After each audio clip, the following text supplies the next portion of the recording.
at the Swanson Center in Bedford Park. Total Fight Challenge Productions. We want to thank you guys so much for joining us. We got a packed house here.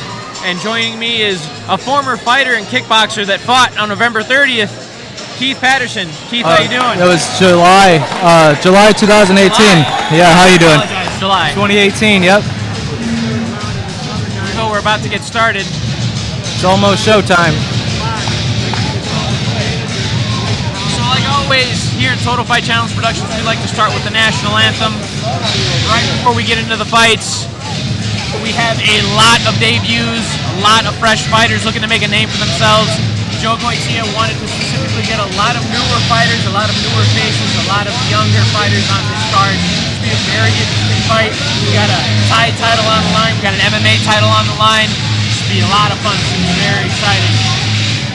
Should be interesting to see what a lot of these guys can do in the cage tonight. 9 fights, 9 packed fights tonight. It's actually pretty split too. Pretty split down the middle between Thai matches and MMA matches. Now you actually fought in a Thai bout. Mine was an amateur Thai fight, 3 2-minute rounds. How nervous were you for that? Pretty nervous. I'm sure a lot of the guys are out here are nervous, but once you dip your toe in the water, it's all just downhill from there. You just need to get in there, get relaxed, and shake off a lot of the nerves. Get that first 30 seconds in, and kind of wake yourself up. When you were fighting and getting ready in the back, did you feel a lot of nerves, even though you were warming up? Because I know you have to hit pads to warm yourself up. Were you still feeling the nerves? Absolutely. Me personally, I was. You know, not a lot of guys feel it, or at least they don't show it. Those guys are killers. Yeah. Stone-faced killers. And trust me, that we got a couple out here tonight. Yes, Chansu is one of them. Chansu is one of those kickboxers who actually fought in the Glory undercard, not exactly the Super Fight Series, but of the Glory undercard. He actually fought in the Glory Arena. Very experienced kickboxer. He's actually fighting a rematch against Anthony Schleicher, is how I believe you pronounce his last name. Anthony Schleicher. That's going to be a phenomenal kickboxing bout. Yeah, looking forward to that one. We got Rami fighting against Kozon. Rami, I believe this is his first Thai bout. He's fought a lot of MMA bouts. He's a very heavy-handed bantamweight. He's real good on the feet. Fighting in a kickboxing bout versus MMA should be very interesting. Here's Miguel Flores with the start. Total Fight Challenge Productions.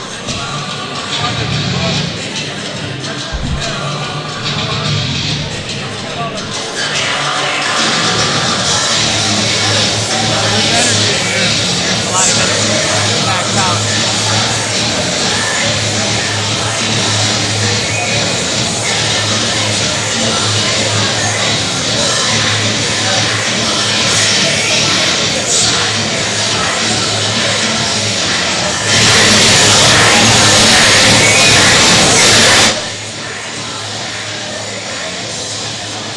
Fighters, top to bottom. 9 fights tonight. Yep. A lot of debuts.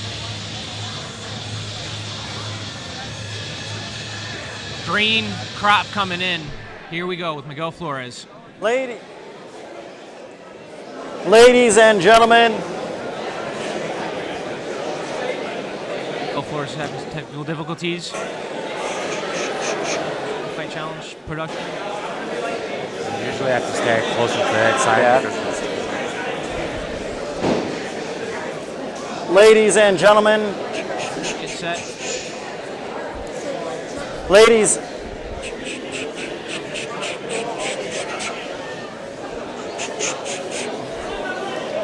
Check.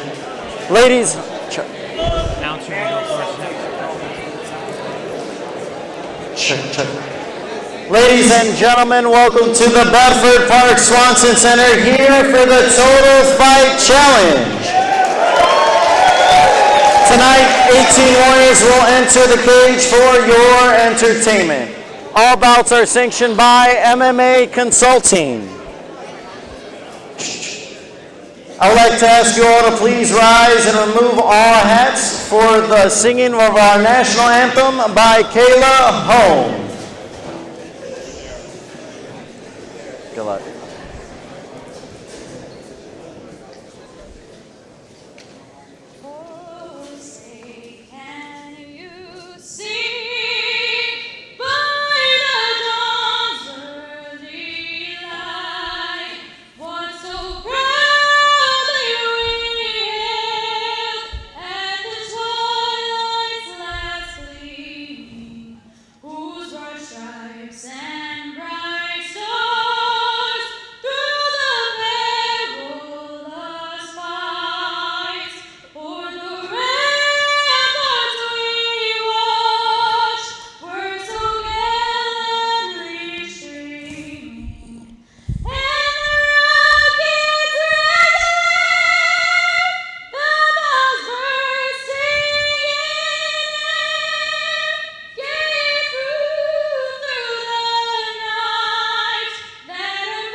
Here at Total Fight Challenge Productions is how we always start our events. You did a really good job. And now we are set. And now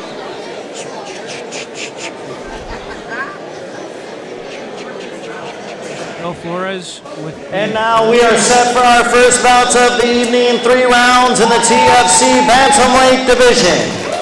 Introducing first in the blue corner, weighing in at 135 pounds, representing Goitia's Martial Arts out of Berwyn, Illinois. Please welcome Max, the Joker Reese. Max Reese, coming out of GMA Martial Arts, is a wrestler from high school making his debut.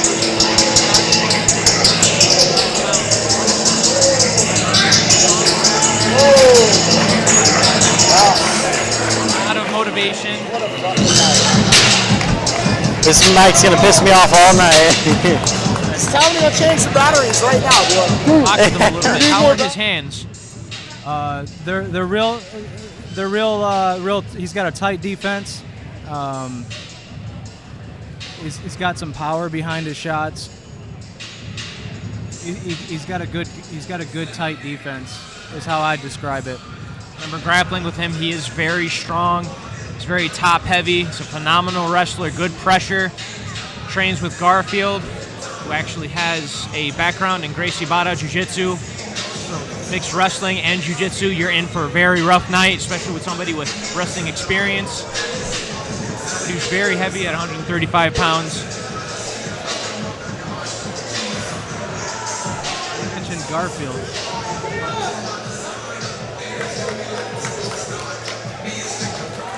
Here he is. And his opponents in the red corner, weighing in at 135 pounds, out of Prime Muay Thai and Hero Martial Arts from Genoa, Illinois. Please welcome Charley Nellinger.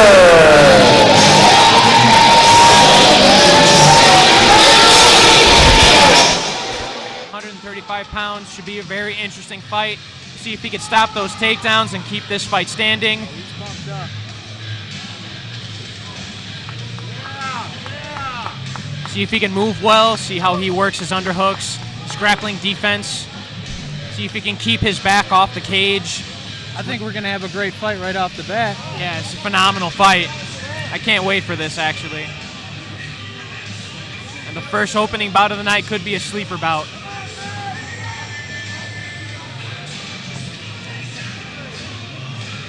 At the Total Fight Challenge prep point, he's getting ready to step into the cage.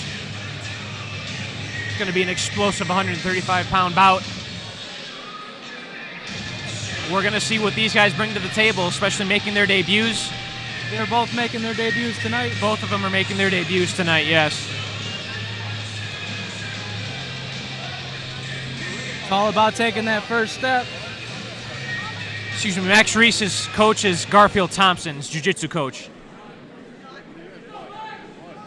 Here we go. They get set, 135 pounds here, the bantamweight division for Total Fight Challenge. Both guys look ready. Now what we're going to do here is something a little bit different.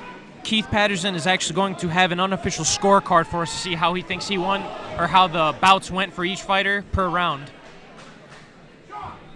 Looks like Reese is good takedown, double underhooks. Got the oh, good jiu-jitsu. Good jiu-jitsu. He's got the armbar. Oh, he let it go. Good job. Max Reese is on top. He's trying to advance. He's in full guard now. Good job at Nellinger and getting back to full guard. He's got strength, does Max Reese. He just picked him up right into the side scarf position. He's looking to submit him. I'm really impressed with Nillinger's flexibility because he's trying to peel Max's face off with his legs. That's some really good awkward jiu-jitsu. He's very flexible. Nice. He's very flexible. Oh! Powerful slam by Max Reese. It's that power right there. Are we going for look for it again? He's looking for an inverted triangle from wow. Yeah, he's looking for an inverted. He could be going for the arm. He's got the arm, but Max Reese is on top. If Max Reese can keep going, he still has the inverted triangle locked, but he only has his neck. He's got his neck trapped right now. Max Reese is doing a really good job at turning. Right now, Nellinger's got the triangle lock. Oh, he let it go. Max Reese is trying to turn into him, get into side control. Good job at Nellinger to get back to full guard. He's keeping bicep control, so it keeps Max Reese from keeping top pressure on top of him. And good job by Max Reese of posturing up. I'm really impressed with Nillinger's jiu-jitsu, though. Yeah. He's trying to establish wrist control as best as he can. Oh, Max Reese has got a guillotine. Looks like he got a guillotine. He doesn't have it fully locked in, though. Good ground and pound by Nillinger. Shots. You see Reese climbing his guard. There's that jiu-jitsu I've been talking about. Good pass by Nillinger. He's got the knee on the belly. He's looking for mount. Good reversal by Max Reese. Nice reversal.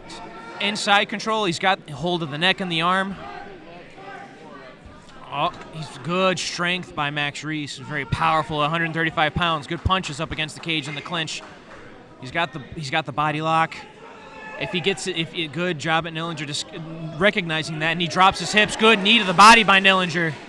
There's 10 seconds left. And these amateur fights, 3 3-minute rounds. Championship bouts are 3 5-minute rounds, or 5 3-minute rounds, excuse me. Good suplex by Max Reese. Right into side control.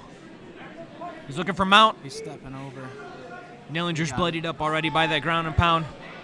Oh, he's got his back.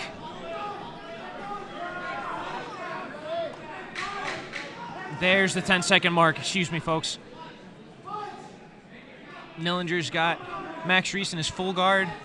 Or excuse me, Max Reese has Nillinger in his full guard. Nillinger's on top. Good body shots and the round ends. There was a lot of action. There were a lot of scrambles in that bout. I'm very impressed by both guys. Big power moves. Yes, very big power throws by Max Reese. He did the 360 spin and the punch button on the D-pad. Nellinger had some good ground and pound right there. Yes, he did, actually. Yeah, I'm actually really impressed with Nillinger's jiu-jitsu because he was climbing his guard. He was looking for escapes and sweeps. He actually did a really good job at defending himself. He got bladed up a little bit, but that's just due to the strength of Max Reese. Max Reese was very aggressive. Yes, he was. And he had control of most of that round. He did. There were a lot of good reversals in that round, too, but Max Reese, I would say, was on top most of the time. Good back and forth. It was a very good back and forth bout. Not a lot of work in the stand-up, but that's fine. It's very exciting on the ground. Very good jiu-jitsu. Yeah, these guys are grappling too. Tonight. Oh, absolutely. Here we go. Start of round number 2. Look, Max Reese is ready. Max Reese is ready. The referee's having trouble keeping these guys apart. Here we go. Round number 2. They touch gloves. Nillinger, the southpaw. Reese, the orthodox fighter. Trying to feel each other out right now. Lead hook exchanged by both guys. Oh, good left hand by Nillinger. Good presses push forward, kick by nice Nillinger. push kick. He's starting to get distance. Good leg kick. He's starting to get distance on these shots. Good job. Almost knocked down the light there, but good power from Max Reese. He just bulldogs him down right into the side scarf. Max Reese is on top. He's looking to pressure his opponent and try and smother him, try and take away some of the breathing. And there's Nillinger trying to climb that guard. Nillinger's really trying to get rid of the posture of the head of Max Reese with his legs. Usually you don't want to do that because you'll leave yourself susceptible to a pass. Well, good job at Reese recognizing that, but good face down. There's a guillotine. Yep, there's a guillotine, an arming guillotine. But good job at Nillinger. He's keeping his head down to the mat. If you want to survive in a guillotine and somebody has you locked in guillotine, you want to get your head close to the mat as you can. Try to hand fight as best as you can. He is punching. It looks like he's got it locked in. Nillinger needs to put his head down to the mat and push up with his hips. I know it's very uncomfortable, but you get a little bit of breath when you do that. Good job by Nillinger at getting out of that guillotine. Now Max Reese has got him in his full guard. He does have very good submissions from full guard. Good ground and pound by Nillinger. And Nillinger does not want to stay in the full guard of Max Reese. Both guys are tired. The second round. Both guys are extremely tired. Nice. Good head kick by Nillinger. Nillinger looking for those kicks. He's bloodied up. He's a gamer. Good lead right hook for the southpaw. Good return by... Oh, good punches. Good punches by Reese. Reese presses forward. Good job at Reese. Good job in the clinch by both guys. They break away. Good action by Nillinger. Nillinger's looking for those distance control strikes. He's been successful with the push kick, the straight punches from southpaw position. He's really trying to look for that lead hook. He's really trying to cut that angle with that straight left. A good straight right by Max. Good lead hook by Nillinger. He's really liking that lead right hook. Is really nice. Yes, he is. A good kicks by Nillinger. Those have been working for him. The referee warns Max Nillinger about inactivity, or excuse me, Reese about inactivity, it looked like. Good leg kicks by Nillinger. It looks like he's just trying to feel out his distance. It's a tough round here. Yeah, it's a tough round. Reese was on top and did good work from the top on the ground, but Nillinger's getting off on these strikes. Good body kick. We'll see if we can get a second win here for these fighters. Good job by both guys. Who would you give that round to, Keith? And I gotta give that to Nillinger. Nillinger. It's basically a round apiece going into the third round. Unofficially, potentially. You never know how the judges score it. It's going to be very interesting. You have a bloodied up Nillinger who's been... Gotta respect the judges. Yeah. For their ability to score these. It's a difficult job. It's not an easy job. I know a lot of guys bash the judges for split decisions and draws, or maybe decisions that went the wrong way, but there's a lot to look out for, especially in the mixed martial arts bouts. Man, Nillinger had a couple good head kicks there. He did. He was keeping the distance with those kicks. He was doing a really good job at cutting angles with those straight punches. He's doing a really good job with that lead right hook. I'm very impressed with the stand-up, especially due to the fact, debut. Yeah, on his debut, and he was beat up on the guard. So he's showing what kind of tools are in his belt tonight. Absolutely. Here we go, third round. Both guys are tired. It's basically a round apiece. Here it is. Here's the conditioning. Here's the conditioning round. See who can hang on. Good right hand, good combinations, good lead right hook over the top by Nillinger, good combination, good return by both guys. Good pressure by Max, good lead left hook over the top, good clinch, good knees to the body by Nillinger. Good leg kick by Nillinger. Max Reese is having a lot of trouble getting in on the offense, getting in on the strikes of Nillinger. Nillinger's keeping at bay with those kicks. Good kick by Nillinger, but good return by Max Reese with a straight right. Another good straight right. Good dirty boxing in the clinch. Good dirty boxing. Whiffed punches by Nillinger. Good distance control by Reese, actually. Oh, good jab. He's starting to pour it on. Max Reese still has it. He's got some very powerful strikes. That was that boxing that we were talking about. Good boxing power. Right down the middle with that cross. Nillinger's starting to back up now. Good straight punches. Good straight punches by Reese. Good body kicks by Nillinger, though. He's really trying to find a home for that overhand right. the southpaw. But actually, Max Reese hasn't looked to take this fight to the ground, actually. He's pretty content to throw the 1-2. Good lead hook. Good lead hook by Reese. It lands. Good 1-2 for the southpaw and Nillinger. Nillinger's got some blood coming out of his nose. Yeah, it's probably disrupting his breathing a little bit. It's probably due to the ground and pound from both rounds. I'll tell you what, Nillinger can take a shot because he's taking a lot of punishment in these first couple rounds, and so can Reese. Reese is taking a lot of these kicks and he's just eating them and walking through them. Tight high guard of Reese. Yeah. Blocking those head kicks. I tell you what, he's got a really strong gut. He's taking a lot of kicks to the body and a lot of knees to the body, and he's just eating them. Good takedown. It's that head and arm throw again by Nillinger. It gets him right into the side scarf position where he's got his head and his arm trapped. He traps his hips. He traps the shoulders of his opponents, with his hips with scooting towards the head right underneath the armpit. So that suffocates the opponent. But right now Nillinger's looking to scramble, and look, Max is keeping on him. He's on him like glue. He's got his back. He's got a hook in. Nillinger recognizes that, gets back to his back. In jiu-jitsu, when somebody has your back, it's probably the worst position to be in. He wants to keep his back down to the mat, even if he's in full mount. Right now, Max Reese is in full mount. He's controlling the posture. Right now, Max Reese is really trying to shrimp out. He's trying to use those legs to peel him out of there. But Max Reese has got the cage helping him out right now. He shouldn't hold on to the cage, but he shouldn't be holding on to the cage, but he should be using his hips to push in towards the cage. Oh, it looks like Nillinger's got a reversal. Nillinger's on top. Good reversal by Nillinger. It could be too little too late, though. We'll see what happens. Good ground and pound by Nillinger. Right into side control. Up against the cage. Good job by both guys. Good debut by both guys. Very tough. Nillinger's just screaming, bloody. Nillinger throws out. Yeah. That is a tough outing for both guys. Both guys are exhausted. They're tired. It was a real good outing for both guys. Real good fight for both guys. Nillinger was controlling the distance. He was doing a really good job of throwing those kicks, especially from southpaw position. I'm actually surprised he threw a lot of those kicks, and I'm surprised that Max Reese didn't catch those kicks and try to take him down. Yeah, Reese seemed to have a little bit of control of that last round up until the end. Yeah, right up until the very end, he looked like he was in control on top. Max Reese is a very powerful wrestler. Both guys had some good ground and pound. Yes, they did, actually. Max Reese actually blooded up Nillinger from the top, but Nillinger actually did a really good job at scrambling. I'm really impressed with Nillinger's jiu-jitsu. Nillinger's flexibility in the full guard. It's a phenomenal fight for both guys. Nillinger did a good job from southpaw position with those kicks.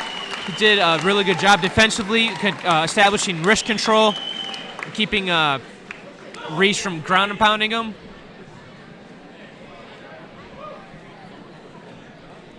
An excited Nillinger. Here we go. That way. Announcement by Miguel Flores. Here we go. Ladies and gentlemen, after 3 rounds of action, we go to the judges' scorecard.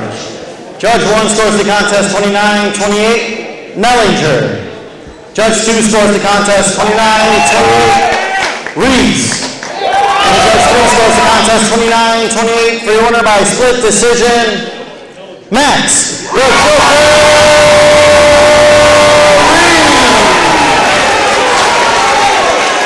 His top game, his superior jiu-jitsu gets it done today, but look out for Nillinger. Nillinger's got phenomenal that first kicks. Round was Max, incredible victory. This was a hard-fought fight between both you and Cody, and that was, and Charley, excuse me, and that was, both of your first fights.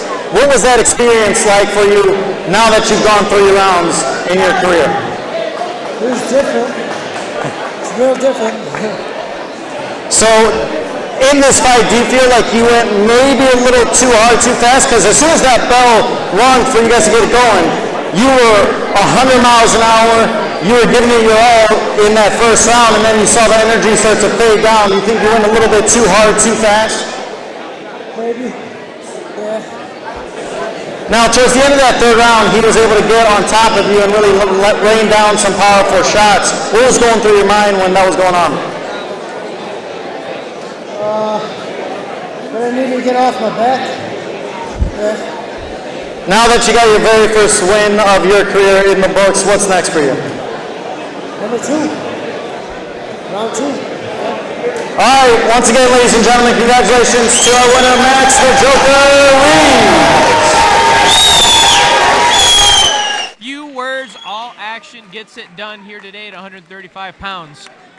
He's ready for number 2, he says. Yeah, he is ready for number 2, he said. He came out fire, guns blazing in that first round. But look out for Nillinger, man. Phenomenal southpaw, phenomenal kicks. He's got a lot of tools. Ladies and gentlemen, don't forget, we would like to thank our sponsors today for helping make this event possible. DEQ Financial, Thump Monkey Fight Gear, and Patrick Lesnicki IT Solutions. Also, don't forget the next TFC event is July 12th. July 12th. It'll be right back here at the Bedford Park Swanson Center, and it will be celebrating, it's a huge show, celebrating the 24th anniversary of the Total Fight Challenge.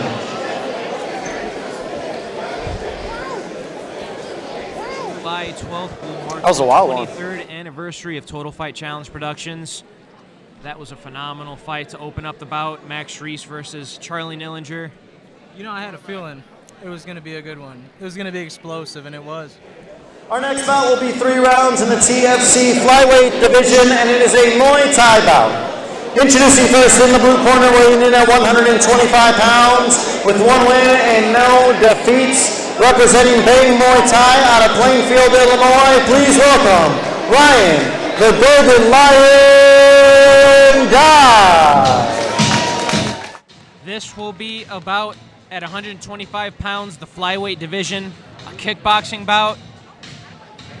It'll be a very interesting fight. 1-0, Ryan Dodge versus Javier Garcia. 125 pounds? Yes. Training out of Bang Muay Thai in Plainfield, Illinois. Bang Muay Thai, the same system as Dwayne Bang Ludwig and TJ Dillashaw's system of kickboxing. You should see some phenomenal footwork, phenomenal head movement, very dynamic striking. Good angles. This will be a very interesting fight. Very interesting kickboxing bout, especially coming from that Dwayne Bang Ludwig lineage, professional lineage. Very interesting to see.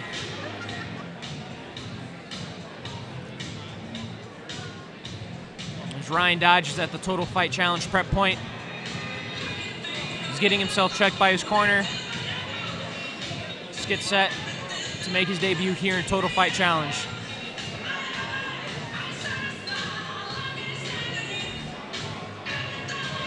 Now, in some kickboxing bouts, you see some guys with and without the headgear. Yeah, normally. How does that go? Is that something agreed upon, or is that something? Normally, it's agreed upon. Other tournaments, I guess, is required, but it's something that you guys can agree upon. Depending on, I guess, what study you look at, some studies show that with the headgear on, it actually causes more damage because you can hit harder. I've heard of that. Because it's a little tougher to slip punches, and you're getting caught on your headgear. So those little small rattles, they add up. I guess it all depends on your preference. And his opponents in the red corner, weighing in at 125 pounds, representing Team No Joke out of Mexico City. Please welcome Javier Garcia.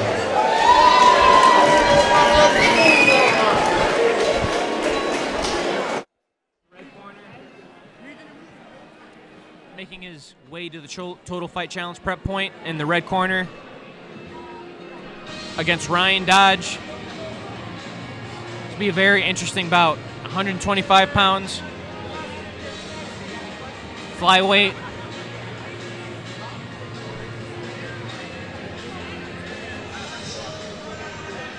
This will be a very interesting bout. Early on, so far these guys have been very explosive. And the little guys are extremely explosive, too, when it comes.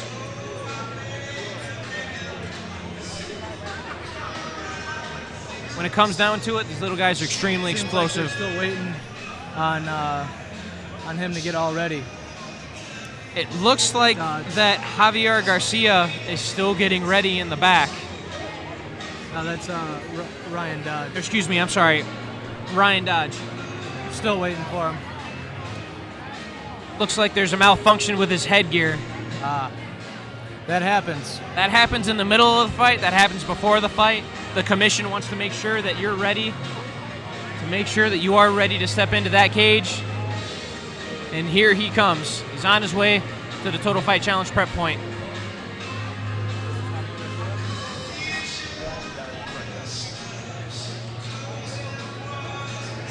Excuse me, this is Ryan Dodge coming to the cage, against Javier Garcia out of the Bain Ludwig camp in Plainfield, Illinois.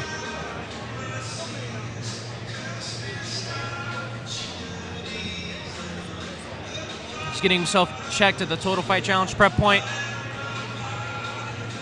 Garcia looks real calm in there. He does look very calm. It's very difficult to gauge how a fighter's going to feel by the way that they look on the prep point right when they step into the cage, because they could have the same demeanor, it could change. You really don't know. How did you feel stepping into the cage your first time, right after the prep point? Well, I got a chance to feel the cage before actually making my way in, so that helped a lot. And as far as feeling calm, so I got a good comfortable feeling in there. Feeling as best as you can. Try to feel as comfortable as you can. Try to get whatever mental edge you can. This will be a very interesting bout. Very exciting bout.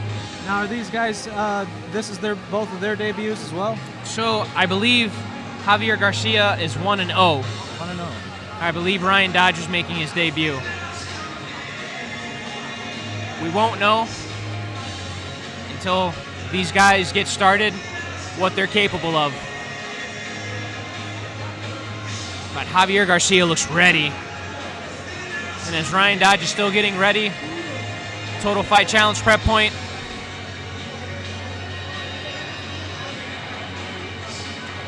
The commission in his corner wants to make sure that he's prepared to get into that cage. These guys are getting in here for your entertainment. Want to make sure that everything's functioning properly when it comes to their equipment.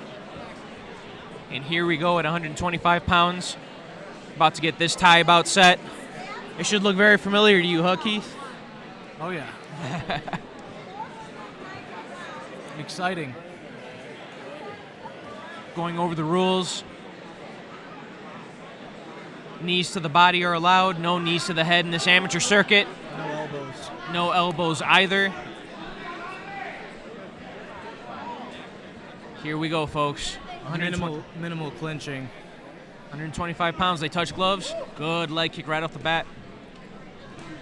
Oh, good nice kicks kick. exchanged by both guys. Good leg kick by the Dwayne Bang Ludwig fighter and Javier Garcia. Good kicks, good trade of kicks by both guys. Good side kick by Garcia. Good kick by Ryan Dodge. Another good kick by Ryan Dodge. Good straight punches. Yes, it's very hard. Oh, missed that kick. Did Ryan Garcia. Good pressure by Dodge, though. Very good pressure by Dodge. Oh, it looked like he got kicked low. Looked like he got kicked below the belt. Garcia got kicked below the belt by Dodge. These things happen. Happens all the time. Wouldn't even necessarily call this a foul. His first couple punches woke him up. And yeah. He just started pressing forward. Both of these guys have phenomenal kicks. Good leg kicks by both guys. They touch gloves. There's nothing but respect for these guys. Good push kick by Garcia. Good body kick by Dodge. Very fast and explosive are these guys at 125 pounds.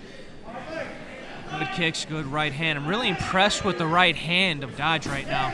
Good return, good kick, nice good kicks by both guys. Good combinations by Dodge. Pushing Garcia up against the cage. Good knees by both guys in the clinch. It's very difficult to clinch and pummel with these huge gloves. Good knees to the body by both guys as they're exchanging knees.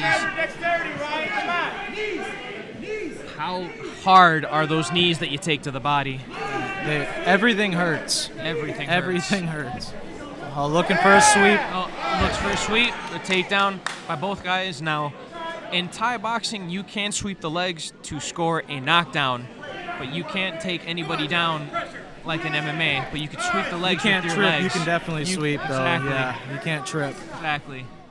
Good kicks, good exchange by both guys. Exchanging leg kicks and body kicks. Good. Nice. Good body kick. These body kicks are adding up. Ryan Dodge is really good with his right Nice side. cross. Good overhand right, good straight right, good body kicks by Dodge too. Another good leg kick by Dodge. It's very good lead. Wow. Lead hook by Dodge. Really powerful hands by Dodge. Very explosive is Ryan Dodge. It looked like Javier Garcia was doing a really good job with those kicks. Whenever he'd get off on his combinations, he was pretty successful. But the return of Ryan Dodge was just a little bit more. A little more aggressive. Yeah. And a few of those shots landed really hard. Yeah, those kicks you could feel. Those kicks are pretty hard. It's pretty hard to make that noise with these shin pads on. And he was doing it with the body shots. Garcia had a good technique of keeping the distance with that push kick. Yes, he was. Very successful with that push kick. Good leg kicks too. Then Ryan Dodge just powers forward with his Ryan, hands. And Ryan Dodge some, got really good forward pressure. Some nice kicks. Very powerful leg kicks, likes to mix it up. Good kicks to the leg, good kicks to the body. There was a point in time where he threw 2 roundhouses. I saw him double up on a cross. Yes, he did. That was pretty nice. Both these guys were very explosive. I'd have to give the edge to Dodge in going in the second round, though. Good touch of the gloves. Spinning back kick right off the bat. He switches stances. Good check of the leg kick. They exchanged leg kicks. Good punches by Dodge. Oh, he almost tagged him with a knee coming in, did Garcia. Good knees to the body by Dodge. You notice, you can hear the corner of Garcia screaming instruction to look for the underhook, try and pummel, to turn into him in the fence hard. It's very important that fighters listen to their instructors. He's staying listen real to their busy. corners. He's keeping very busy. Garcia's bloodied at the nose right now. Could be that right hand by Dodge. Good body kicks by Dodge again. Good punches in bunches from Dodge, and then he ends with those body kicks. That takes a lot of the wind out of you. When you are suffocated with punches and then you get kicked in the body and you feel like you really can't breathe, good leg kicks by both guys. Good leg kicks by both guys. Good pressure by Garcia. Right hand. Good knees in the clinch. Good knees in the clinch by both guys. It looks like Dodge is getting a little bit more advantageous with the clinch position with the knees. They're both getting them in there. This is the second round. They're both good leg kicks. Both a little bit tired at this point. Yeah. Oh, good right hand by Dodge. Oh, good lead hook by Dodge. Garcia cut into him with that leg kick, and then he just fired right back. Yes, he did. Good punches. I'm really impressed with the distance and the timing of Dodge. Garcia's having a lot of trouble with the distance control of Dodge right now. Knees in the clinch by both guys. Referee breaks him up. Good leg kick to end the round by Garcia. It looks like Dodge is starting to feed off the momentum of the fight right now. You got to give it to him. He comes right back. Yeah, he does. He kind of fires back. Right away. Oh, yes, he does. I like how he comes back with the right hand and the lead hook, too, and then he ends with that body kick. It's classic Muay Thai combination to come back with the right hand and the lead hook. I saw Garcia come with a spinning back kick right off the bat of that round. It's gonna be. Yes, he did. He did come up with a spinning back kick. He's trying to see what other kind of approach he can take to this power pressure fighter. Yeah, Garcia's having a lot of trouble trying to gauge the distance of Dodge. Dodge, for the smaller fighter, has actually got his wits about him when it comes to the distance of this fight. When it comes to controlling the distance. Yeah, his distance is right up in your face. Yes, exactly. That's where he wants to be. He's in or he's out. He's got very good control when it comes to the cage. He's very aware. Good instincts by Dodge. Let's see if the experience is gonna come into play in this last round. The southpaw Garcia switches stances right back to orthodox. He's looking for kicks. He's coming out right now as Garcia. Garcia got tagged with a hook. Oh, a good kick too. Good return by both guys, but Dodge engaged in the clinch. Oh, good lead hook right off the break. That hurt him. That hurt him. That lead hook starting to hurt Dodge. Or excuse me, that lead hook from Dodge is starting to hurt Garcia. Garcia's really eating him up with these kicks. Good return with the kick by Garcia. Right, good leg kick by Dodge. I'm really impressed with Dodge's good leg kicks by Garcia. He's doubling it up. He's chopping him down there with those leg kicks. Good punches, good push kick, good evasive of the push kick, good punches, good return. Oh, that head snap back with those punches. These guys are throwing punches and bunches right now, and they're exchanging in kicks. And this is still pushing forward. Yes, he is. Truly is a Muay Thai bout. Good forward pressure by Dodge. Good jab. Good switch of the stances with that punch by Garcia. Oh, it looks like that punch from Dodge hurt Garcia. He's looking for that lead hook. It missed. Good kicks. Good double kick. Almost a spinning back fist. Yeah, there. Garcia's starting to wake up a little bit in this round. Could it be too little, too late? But Ryan Dodge is hurting him with his shots. He's still staying active. Yeah, Ryan Dodge is really hurting Garcia with these shots. Those leg kicks are adding up. And Garcia is really switching stances. That's throwing off Dodge a lot. He can't tell where the kicks are going to come from southpaw position, from the lead right position, the lead left position, from the orthodox position. Throwing a lot into these hooks now. Oh, good straight punches. Good straight punches by Garcia right now. Looks like he's starting to find his time. A good overhand counter by Dodge. He's starting to push him up against the cage with this pressure.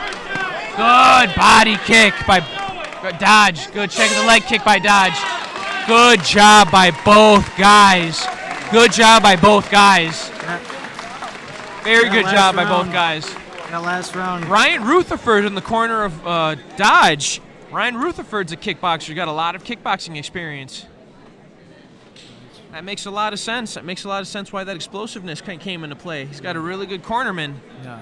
Ryan Rutherford in the corner. There, yeah. Ryan Rutherford in the corner of Dodge. It was very exciting kickboxing. That was awesome. That was good. It was phenomenal bout. Both guys were explosive. Both guys just would not quit. Who would you give this bout to in our unofficial scorecards? Unofficially, I'm looking at Ryan Dodge minus that last round. The last round Decision is with. Ladies and gentlemen, after 3 rounds of action, we go to the judges' scorecards. All 3 judges saw it the same. For your winner by unanimous decision, Javier Garcia.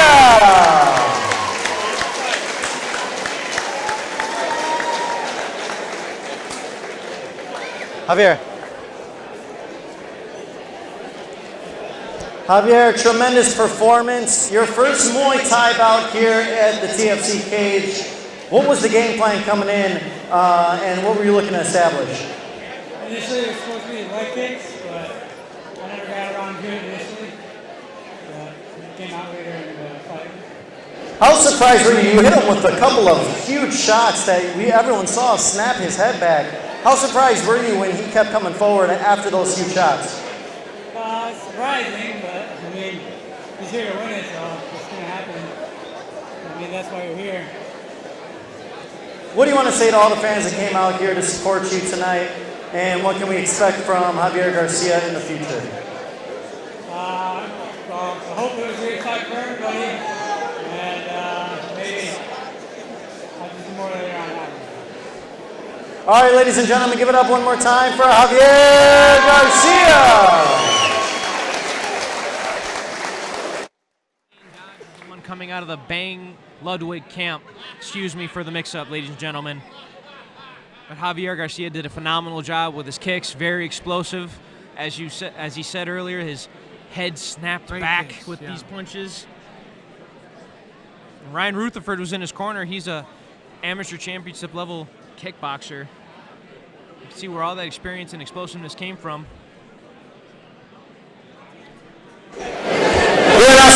next bout, 3 rounds in the TFC lightweight division. Introducing first in the blue corner, weighing in at 155 pounds, representing GMA Academy out of Chicago, Illinois. Please welcome Schmidt.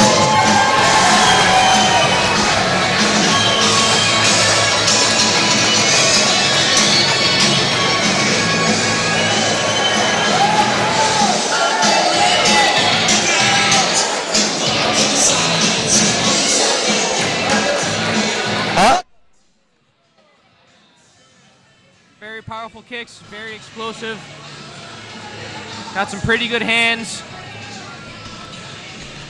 See what he can get done. Got the blue hair on. Yes, he does. Awesome. Got to be coming out pretty confident in this fight. He's ready to rock and roll tonight. He's got very good submissions. He's very well-rounded. He's just got to put it all together here in his debut. We'll see what he can do against Luis Toledo. Luis Toledo, very tough guy. We're going to see what these guys can make of their debuts. Both guys making their debuts tonight? Yes.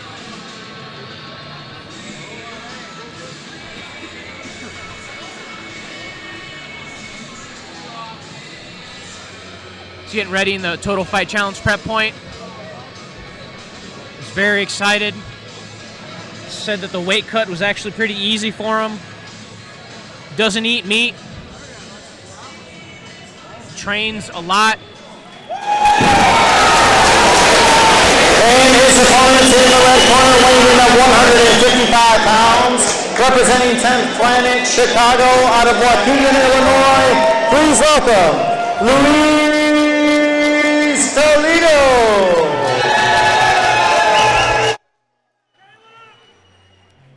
Luis Toledo actually trains out of 10th Planet with his teammate fighting tonight, Maurice. This would be a very interesting fight. It would be very interesting contrast in styles. Both guys are very good jiu-jitsu players. We'll see who wants to keep it standing, who wants to take it to the ground.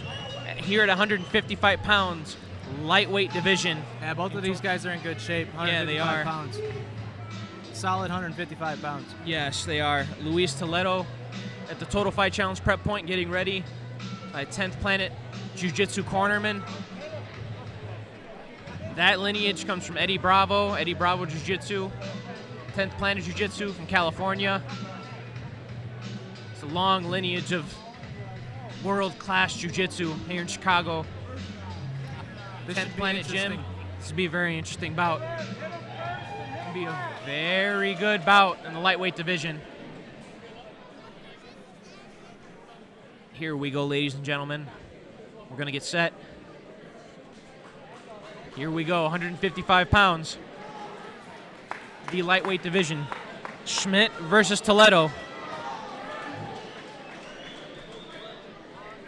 Here we go. They touch gloves. Toledo, the southpaw. Nice. Oh, right off the bat, good head kick by Schmidt. Spinning back fist by Schmidt. We're going to see some striking tonight, it looks Oh, like. it looks like Toledo's looking for the takedown. Good sprawl by Schmidt. It's very impressive. Very impressive defense by Schmidt because Toledo's got him in the clinch. He's got 50-50 guard. It looks like he's trying to take him down. He's trying to drop his hips. He's looking for the single. Good strength by Schmidt. Good angle. Good cut of the angle. Nice. By Toledo. Knees in the inside there. Good knees by both guys. Yeah, Toledo didn't like. Oh, good dirty boxing in the clinch by Toledo. Good knees to the body. Knee was, that was a nasty knee to the body. Tough. Now Caleb Schmidt has double underhooks against Luis Toledo. Toledo recognizes it. He's trying to whizzer with that overhand, or the overhook, excuse me. Oh, good punches. Oh, good push kick. Seems like he's controlling. Toledo threw some good punches, and Caleb Schmidt returned with a kick. Good job. But right now, Toledo has got him up against the cage. He's got 50-50 in the 50-50 position. Good punches to the body. Good knees to the body by Schmidt. Good punches by Toledo. Good position reversal by Schmidt. Good knees to the body by Schmidt. Right now, No takedown attempts yet.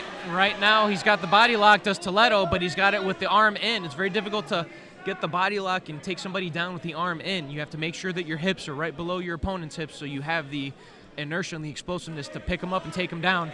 But right now, Schmidt's doing a really good job at keeping this fight standing. He's done a really good job at pummeling. Good knees to the body. Inside knees add up. By both guys.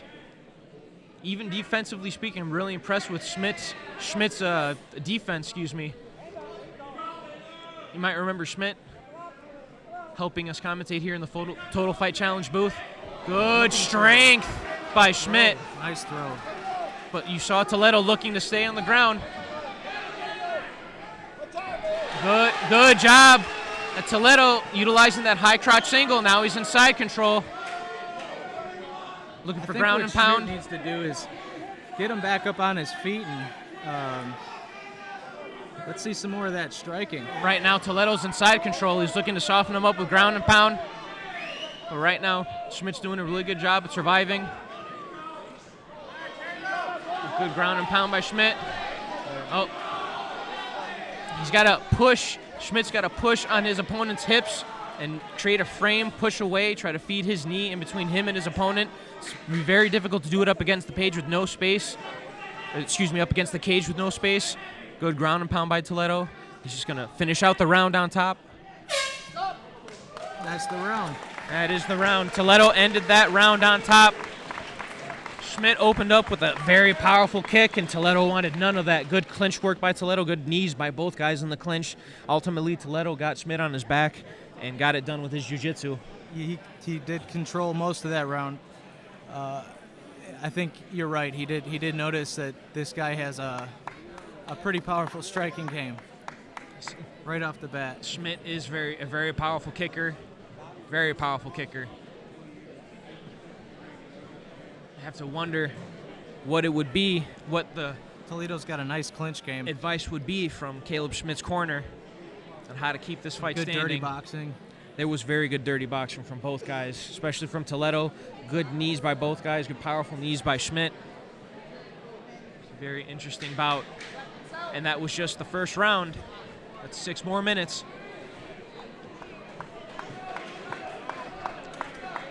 Schmidt was hanging in there on the ground and pound. Both guys are very fresh. Yeah, Schmidt doesn't look tired at all. Touch of the gloves by both guys. They exchange kicks. They trying to utilize fakes and feints to get inside. Good punches by Schmidt. A look at the entry by Toledo. Good punches by Toledo. Schmidt's doing a really good job with the strikes, but good lead right hook over the top by Toledo. He's looking to, good roundhouse. He just snapped it up there. No wind up. Good roundhouse from the power side of Schmidt. Very powerful roundhouse. Good double jab right hand. Good outside leg kick by Schmidt. He's starting to wake up a little bit. Wait, that leg. Good clinch by Toledo. He didn't like any of those strikes. Oh, he's cut over the brow with that kick. There's blood. There's blood right over. There's a cut right over the left eyebrow of Toledo. He's looking to take him down. He's trying to get that. He's trying to get that leg out so he can get Caleb, turn the corner and get Caleb Schmidt down, trying to turn him away from the cage. He's got great control pressing against the cage. Yes, he does. He's got that knee in between Caleb's legs, so right now it's putting a lot of pressure on him. Caleb recognizes that. He's trying to fight that arm out. It looks like Toledo's got a neck. Looks like Toledo's got a neck. He doesn't have it, but it's going to be very difficult. He's got the neck. He's got both. It's really deep. Yeah, he's got the neck. Yeah. Toledo tapped out Caleb Schmidt with a rear naked choke. Standing rear naked choke. Good job by both guys. Schmidt hung on like a warrior there. Schmidt hung on. Schmidt held on for as long as he could. Toledo put it in real deep. Yes, real Toledo quick. had a really deep neck. He saw an opportunity. Snuck it in there too. He didn't even need the hooks either. He just had the standing rear naked choke. That roundhouse by Schmidt opened up a cut on Toledo. There's a lot of support here for Schmidt with Toledo got it done with his jiu-jitsu. Impressive stand-up game by Schmidt. Yes, very impressive stand-up game by Schmidt. And I'll tell you what, Toledo can take a shot because he ate those roundhouses. He's got a chin on him. Ladies and gentlemen, the end comes at 1 minute and 35 seconds into round number 2. For winner by tap out due to rear naked choke, Reese.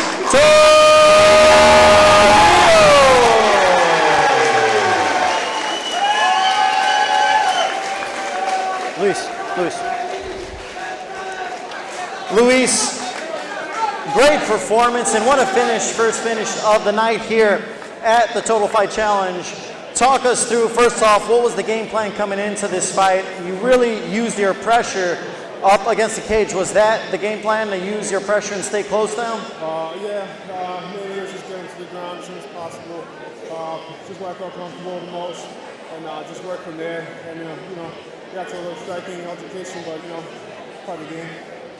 Round 2 comes out, and once again you continue with the game plan, staying close down. What was the transition to go from, you looked like you were going for the double leg takedown, and then you popped up and you went and had a standing rear naked choke? He slipped out. He had the wizard in, and then it slipped out. And that's when I noticed that, he gave me his back, and I just hopped on him right away. Just locked it up. Congratulations on the victory, Luis. What do you want to say to your fans that came out to support you tonight? Thanks for all the support. Thank you. I appreciate it a lot. Thank you. All right, ladies and gentlemen, give it up one more time for Luis Toledo. Naked choke gets it done in the second round at 155 pounds. Intermission, a brief intermission. We still have plenty of more fights on the way after this.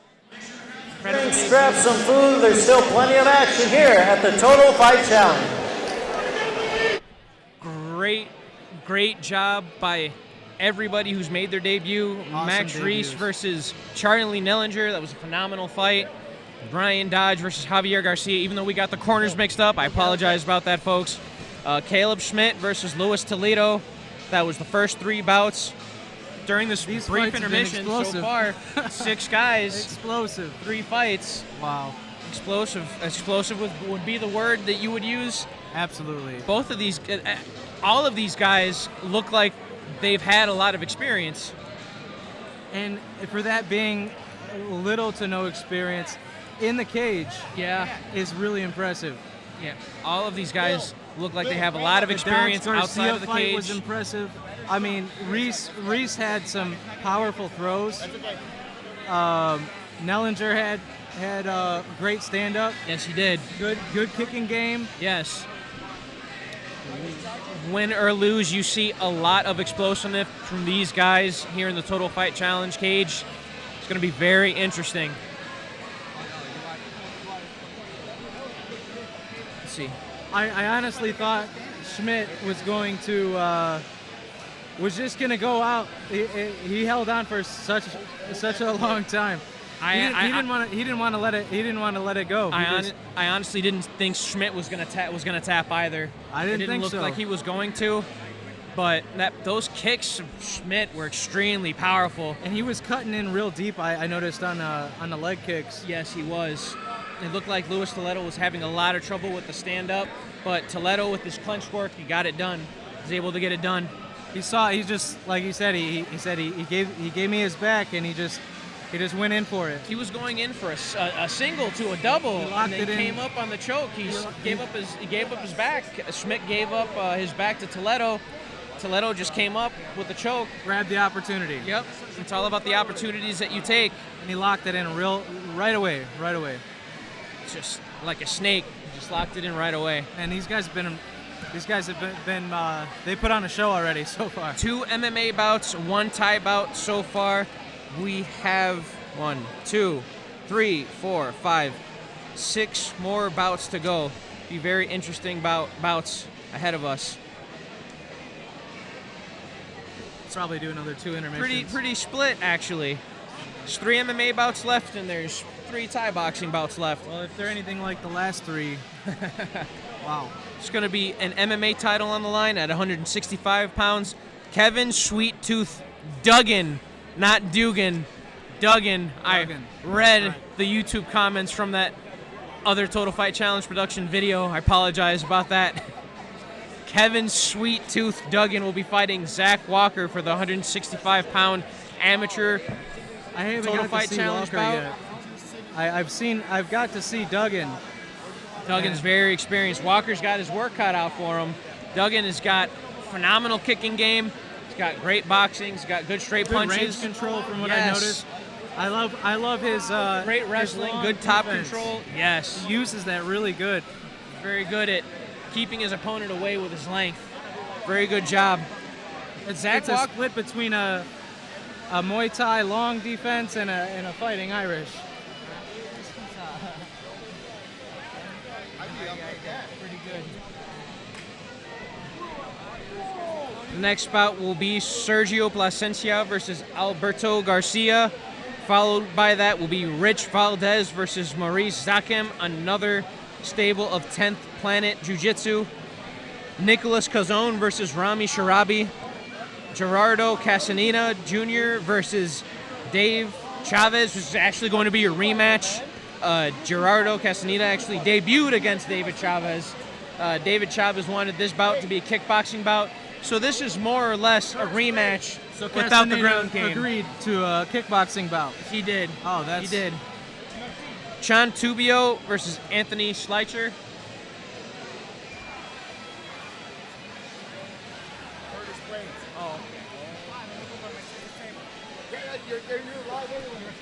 We have UFC heavyweight Curtis Razor Blades here in the Curtis Swanson Blades. Center in the Swanson Center in Bedford Park. Curtis Blades here supporting Rich Valdes. Be very interesting bout. I could be wrong, but I think they're high school buddies. I believe they were high school buddies and they went to college together. I could be wrong. He's wearing a How to Train Your Dragon hoodie. That's awesome. Is Curtis Razor Blades. Curtis Razor Blades is wearing a How to Train Your Dragon hoodie. That is awesome.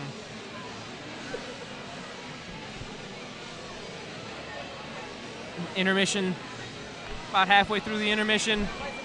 Feeling pretty good about these next 6 bouts. Oh yeah. The first three are already just so action packed. I'm excited to see. I'm excited to see a couple of fights here, a couple of bouts here. What's been your favorite bout so far out of these 3? Oh man, that's a tough call, man. They were all really good. I honestly like the Dodge Garcia. They were just nonstop and Very honestly, action-packed. The Reese Nellinger with those crazy power moves. Schmidt with the head kicks. You can't make me choose, man. I can't do it. Recap a little bit here. Max Reese utilized his wrestling to get it done against Charley Nillinger. Charley Nillinger was keeping it standing for as best as he could. But ultimately, it was all up to the ground game of Max Reese. Oh yeah. They got it done against Charley Nillinger. Charley Nillinger, the southpaw, That was a real actually back and forth one. getting it done really well. That was a real back and forth one. If it wasn't for the dominance of the round 1. There's Curtis Razor Blades talking with some of the fans here at Total Fight Challenge Productions here in the Swanson Center, Bedford Park. Just Gotta feet feel away great to from have us. that guy in your corner. It does have to feel. Rich Valdes has got to be feeling pretty confident going into the fight, knowing that Curtis Razor Blades from the UFC heavyweight division has got his back here in Chicago in Bedford Park, Swanson Center, Total Fight Challenge. I've noticed a lot of support here for Valdes tonight. Excuse me? I said I've noticed a lot of support here for Valdes tonight. Yeah, Rich Valdes has got a lot of support tonight against Maurice Zakem, who's a high-level Brazilian Jiu-Jitsu practitioner. Also trains out of 10th Planet alongside Luis Toledo. I see. See? Maurice Zakem. Yes. to be a very interesting bout.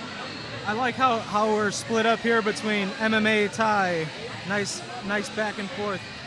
Looks like we have... Sometimes Joe Goitia will have grappling bouts. Yeah, on the card. I remember there being a grappling in bout. the cage. This turns out to be very interesting. You get to see some cage walking, some cage control. Very interesting dynamics that you wouldn't see on an open mat in jiu-jitsu. You could say the same thing about Muay Thai, the Thai boxing bouts in here too. That's true. Thai boxing's fought in the cage. Usually it's fought in the ring.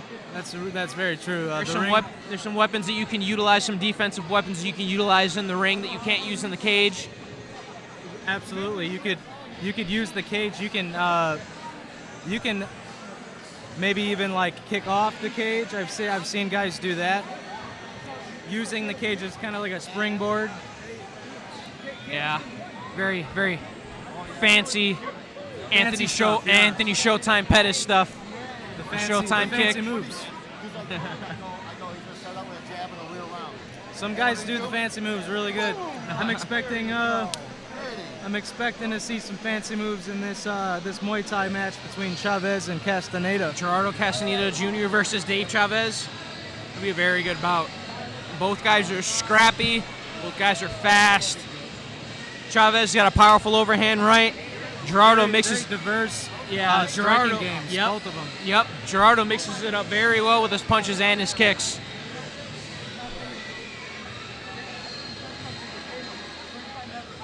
All they need is one more, and they'll make it a trilogy. After tonight. Yeah.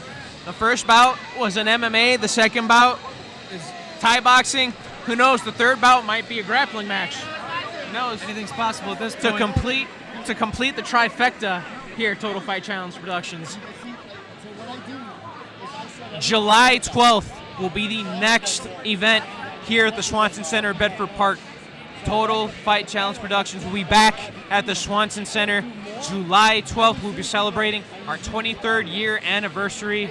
Joe Goitia, thank you so much for getting these fights together.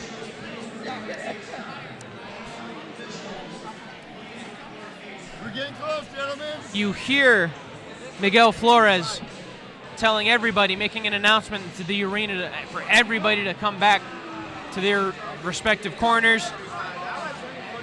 We're going to get back set and ready here in the fourth bout. We'll be opening up with Sergio Placencia versus Alberto Garcia. I still love how Schmidt came out in the rock and roll gear. That was pretty cool. Yeah, he did.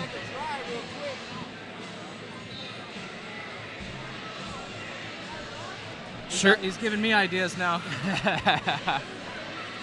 Said you wanted to come out with your kilt next time. Yeah. Only if they'll let me.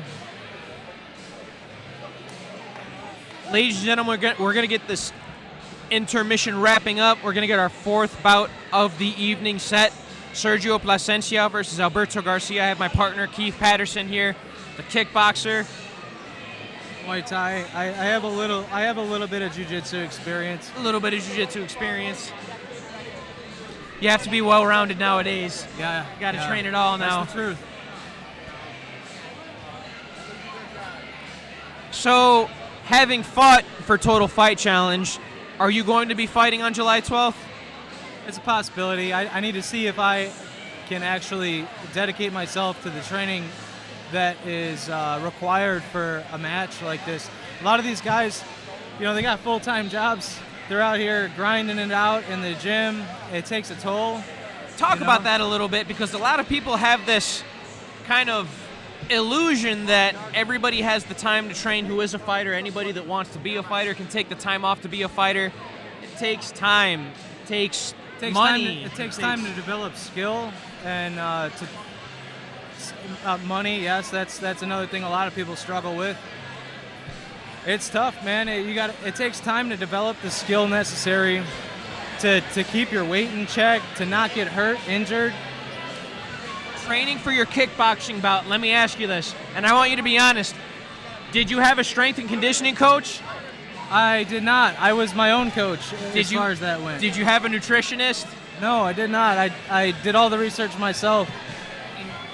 It's tough, isn't it? Yeah, it's all that didn't happen over the night. I started learning martial arts around 14, 15 years old. I started learning how to lift weights, strength conditioning the right way. Diet didn't actually come until maybe a couple years ago, but yeah, you need a wealth of knowledge and discipline. Discipline's huge, and a lot of the times, you know, guys want to do it, but sometimes there's not enough time in one day. A lot of training and a lot of dedication. A lot of guys give up their lives for this. Absolutely. Phenomenal. Absolutely. This is a beautiful thing. Martial arts is a beautiful thing, but it's not an easy road. It takes time and dedication. Dedication. You devote yourself to it. But there's kind of a reward system to it. Yeah, the reward is this tonight. It's being hungry for months and then finally getting to eat. Putting all the work and time in, putting all the hours in the gym, finding time around your work schedule to train for a fight, it takes a toll. It takes its toll. I'll tell you what, these guys are young, they're hungry, they're getting set. Looks like Miguel Flores is going to get the fourth bout started. Sergio Placencia versus Alberto Garcia. Next bout will be announced by Miguel Flores. Here we go. Ladies and gentlemen, the action continues here at the Total Fight Challenge with 3 rounds in the TFC Strawweight division. Introducing first in the blue corner, weighing in at 115 pounds with 1 win and no defeats. Representing Uflacker Academy out of Chicago, Illinois, Sergio Placencia.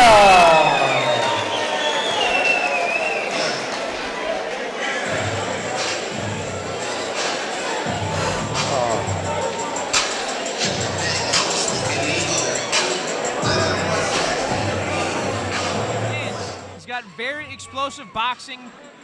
For a guy at 115 pounds, is very quick, very powerful. Sounds well-rounded. He's very well-rounded, very explosive. The future is bright for this guy, 115 pounds. The guy he's fighting, though, is no joke. Alberto Garcia. He last fought Gerardo Castaneda. This will be a very interesting bout coming into this fight. MMA bout.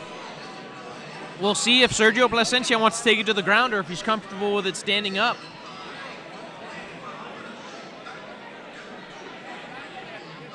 You got to think that his corner is very confident in his ground game. He might want to keep it standing. He might be comfortable with his ground game enough. He wants to try out some other things. He's got some phenomenal boxing combinations. He's got phenomenal footwork. He's very explosive. It'll be a very interesting bout.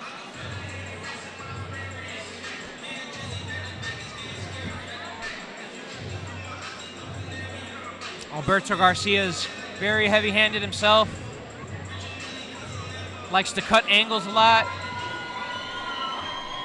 And his opponent in the red corner, weighing in at 115 pounds with 3 fights on his record, representing Team 110 from Mexico. Please welcome Alberto Garcia.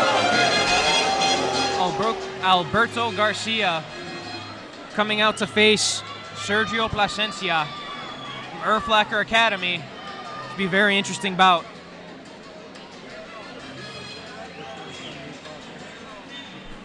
Placencia, the guy closest to us.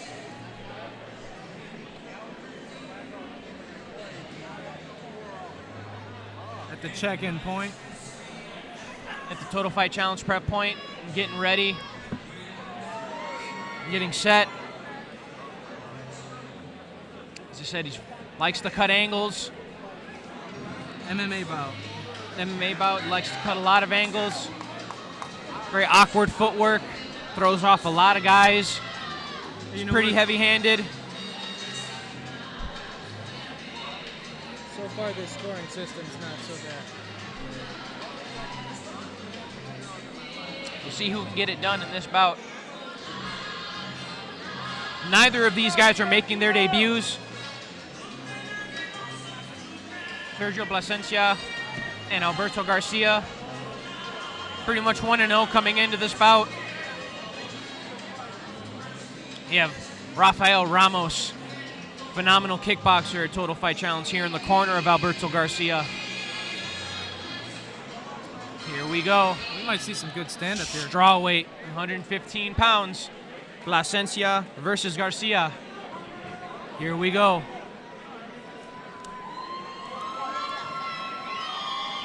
There's a lot of support for these fighters right now.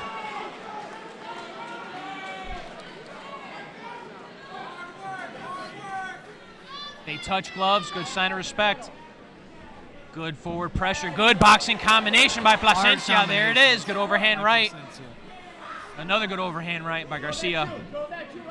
Placencia's got phenomenal boxing combinations. See if he can mix it up to get a takedown. Good, pumping the double jab. Powerful combos. He's leading with his overhand right as Garcia. Good combinations by Placencia. Like I said, very powerful, very tough. Good punches by Placencia. Good knee to the body in the clinch. That might have rattled him a little bit. Right now, Garcia is pretty content to counter with him. Good uppercuts by Placencia. Very explosive, very powerful. Strawweight is Placencia. Good uppercut. He really likes that uppercut to the body and to the head. Right now, good kick to the body by Placencia. Right now, Garcia is trying to find his range. He's trying to find that overhand right, left hook. Some powerful combinations. He's trying to breathe a little bit. He's trying to lead with his jab. Good job by Placencia.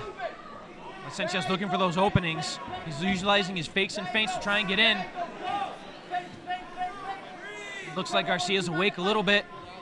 Looks like he's got his wits about him now. Those punches did hurt him, though, but he's got trouble. He's very tentative right now. Placencia was unloaded on him with shots, boxing combinations from awkward angles. Oh, good shot by Garcia, it looked like. Good head movement by Placencia. Right now, Placencia's in the clinch. Garcia throws an overhand right, and they break. Good footwork by Placencia. I like how he keeps switching his stances. Good, powerful jab. Good overhand right by Garcia, but good lead return by Placencia. Good job by both guys. Very impressed with the counter of both guys. I'm actually surprised that Placencia hasn't shot in for a single leg. But right now, Placencia seems very content to keep it standing. He really likes that lead uppercut. Good leg kick by Garcia. But I'm really impressed with Placencia's footwork. He's got very powerful straight punches. It's very explosive. Punches in bunches is Placencia. Good uppercut. That uppercut is money for Placencia. Good punches by Garcia. Good return by Garcia. Overhand right lead hook by Garcia. He clinch. They clinch. They have over-under position. Over-under position for Placencia. Placencia is looking to try and take him down. Garcia is doing a really good job getting that whizzer to change levels. This Placencia is looking for. They break. Good overhand right on the break by Garcia. Garcia's really looking for those kicks. He seems to be awake now. But he was a little rattled. He's awake now. Good return by Garcia. Man, I'll tell you what, Garcia can take a shot. And the good punches by Placencia. Placencia's really pouring it on. Good round by Placencia, but good endurance by Garcia. I'm actually really impressed with Garcia's ability to absorb punishment. Placencia was doing a really good job at utilizing his boxing combinations, really nasty boxing combinations. Yes. Good uppercut, too. I really liked his uppercut to the body and to the head. And that was due to Garcia leaning in, leaning over. Effective. Yes. He wasn't just swinging, he was precision. Very much so. Very precise with his strikes. Maybe Placencia doesn't need to shoot for a takedown. Maybe he wants to hurt his opponent with his hands and then soften him up with ground and pound and then choke him out or utilize or grab him. Trying out different tools. Yep. Very experienced are both guys. Alberto Garcia is tough. He tried to come back with that overhand right lead hook.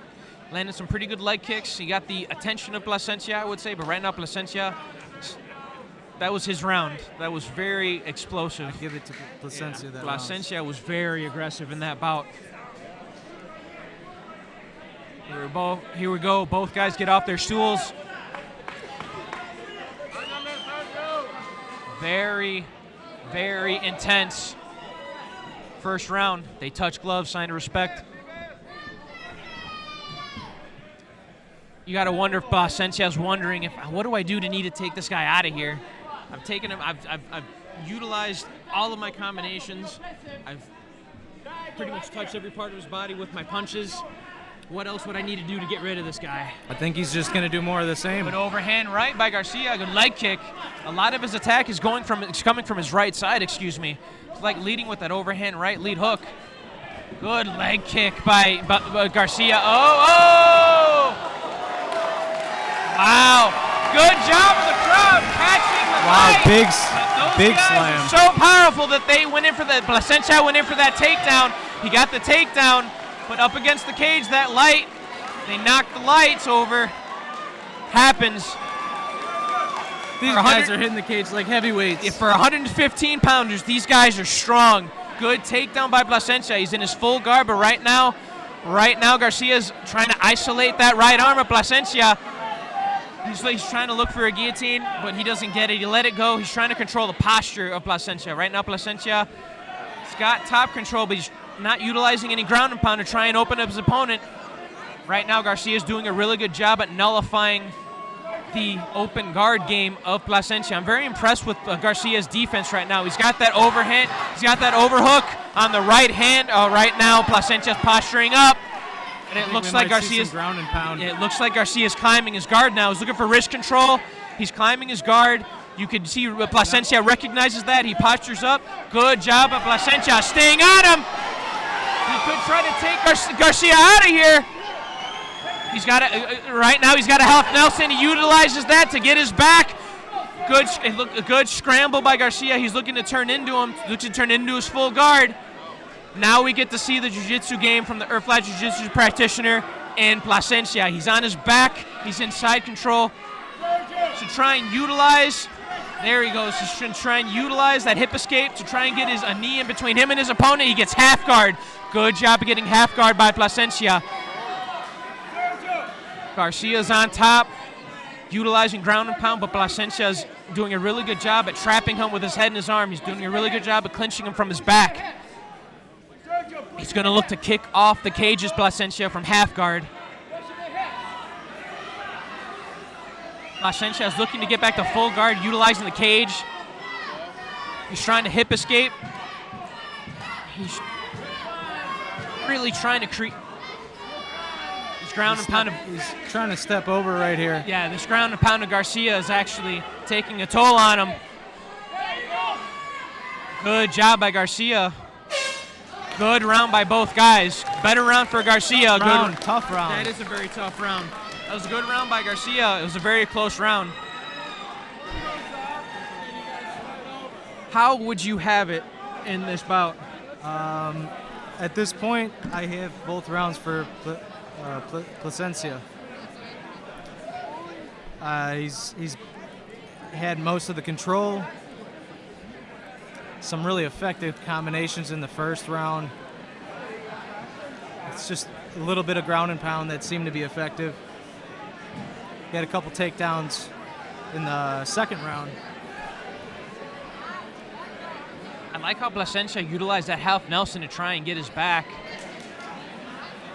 But whatever, it was the right side that the hook wasn't in.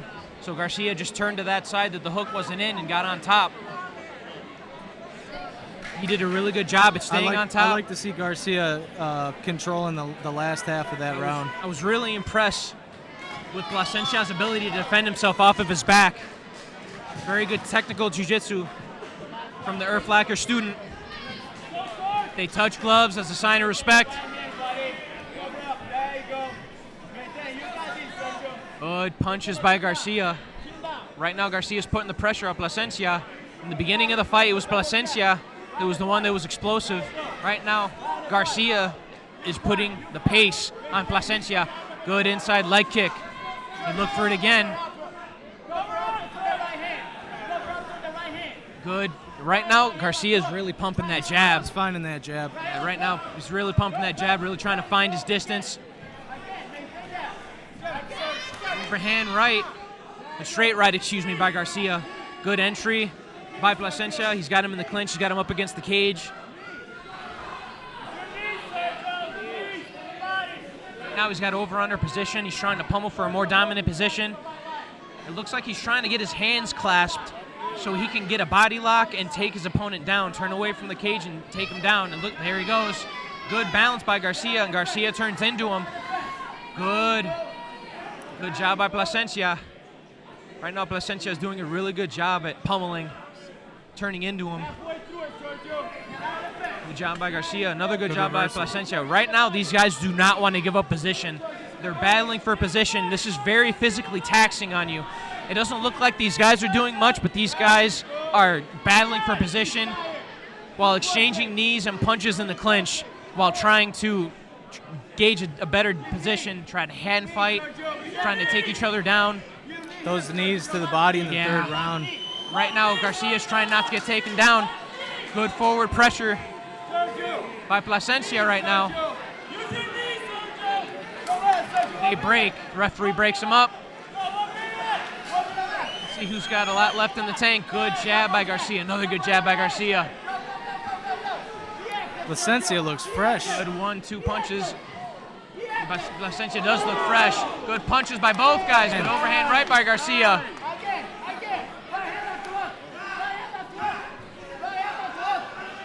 Oh, these guys are tough. They're just trying to look for openings in any way. You hear his corner crying out. Keeping him at distance. Right hand, left hook. Right hand, left hook. Something that they've been working on. Leg kicks by Garcia. Almost no kicks from Placencia. Good knee by Placencia. Good inside leg kick by Garcia. Good job by both guys. Good head movement by Garcia. Then overhand right misses. Sergio Placencia is good right hand by both guys. They exchange hooks. Looks like he's going for the. Tried to go for a jumping rear naked choke. Very explosive. That was a tough 3 rounds. That was a tough 3 rounds.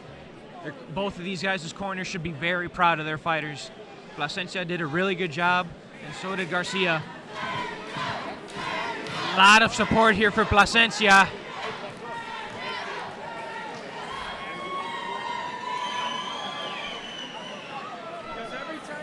Good job by both guys. Saw a little bit of the ground game from Placencia. Other than that, it was very heavy boxing combinations from Placencia. Did have some nice, powerful boxing combos. Very explosive. But Garcia came back. Garcia was coming back. Shots had a target. Ladies and gentlemen, after 3 rounds of action, we go to the judges' scorecards. All 3 judges saw it the same. For your winner by unanimous decision, Sergio Placencia.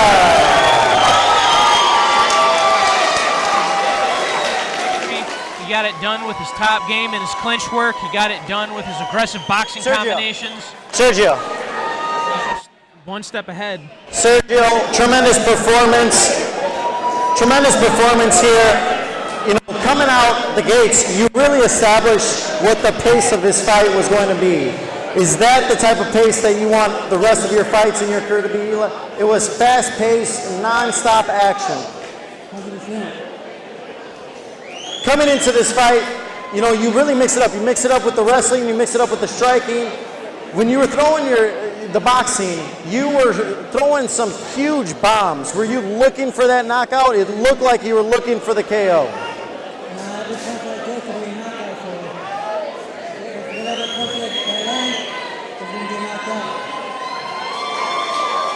How good was it to come out with this win, and what is next for you?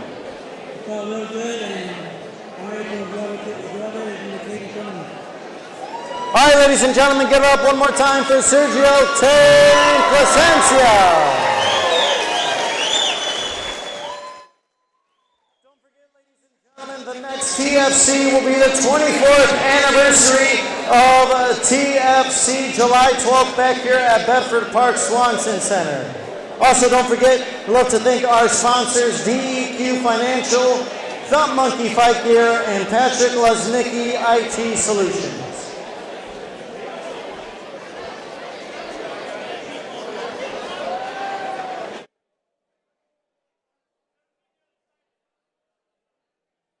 Audio feed.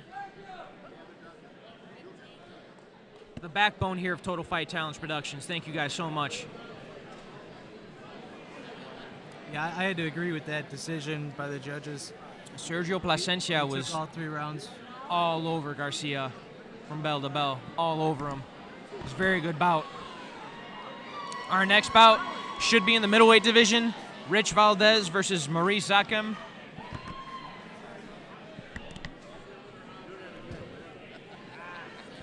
That will be 3 rounds in the TFC middleweight division. Introducing first in the blue corner, weighing in at 182 pounds. Representing GMA Academy from the south side of Chicago, please welcome Rich Valdes. There's a lot of support here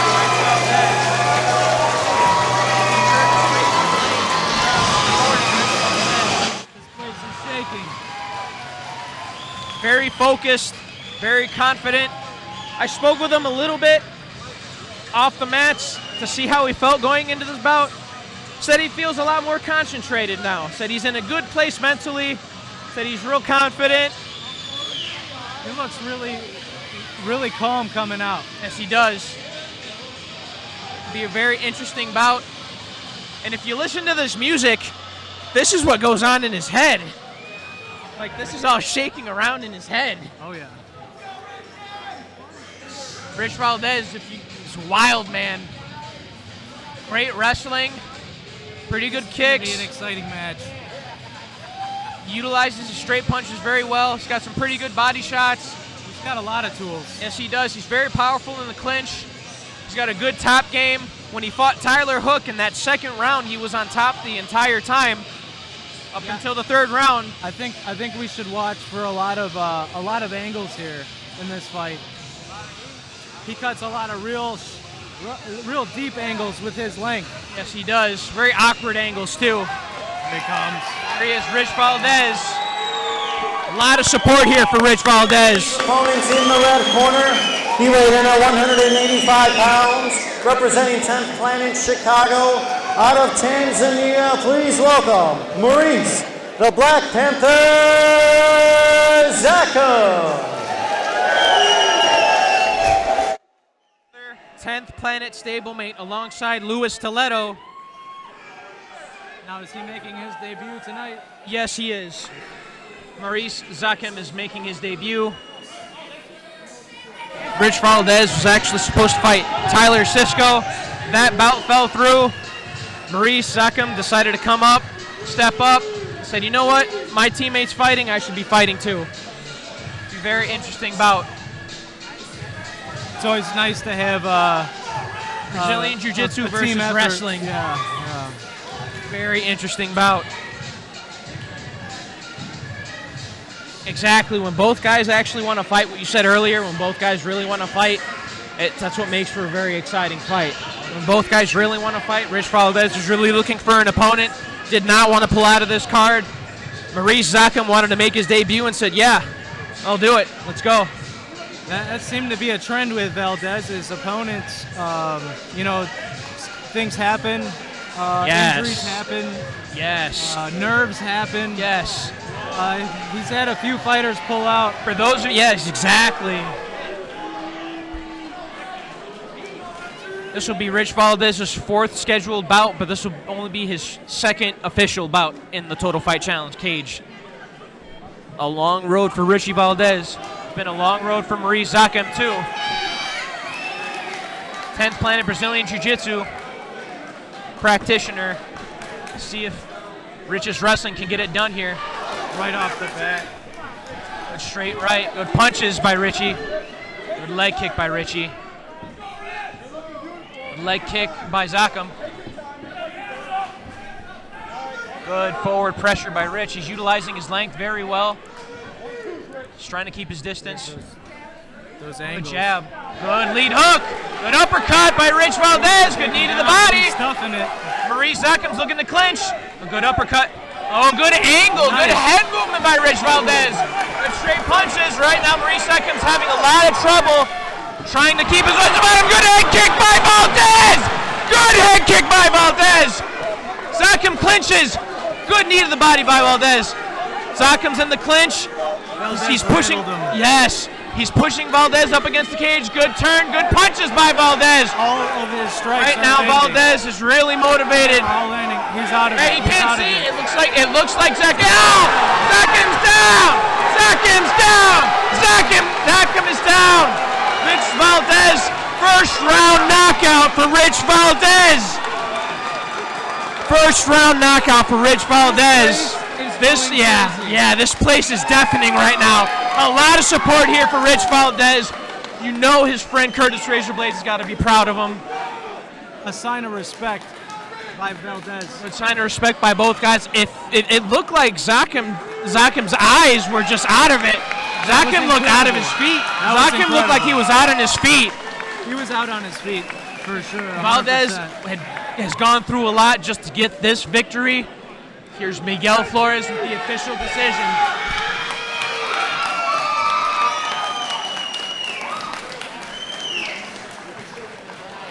Gentlemen, the end comes at 1 minute and 2 seconds into round number 1.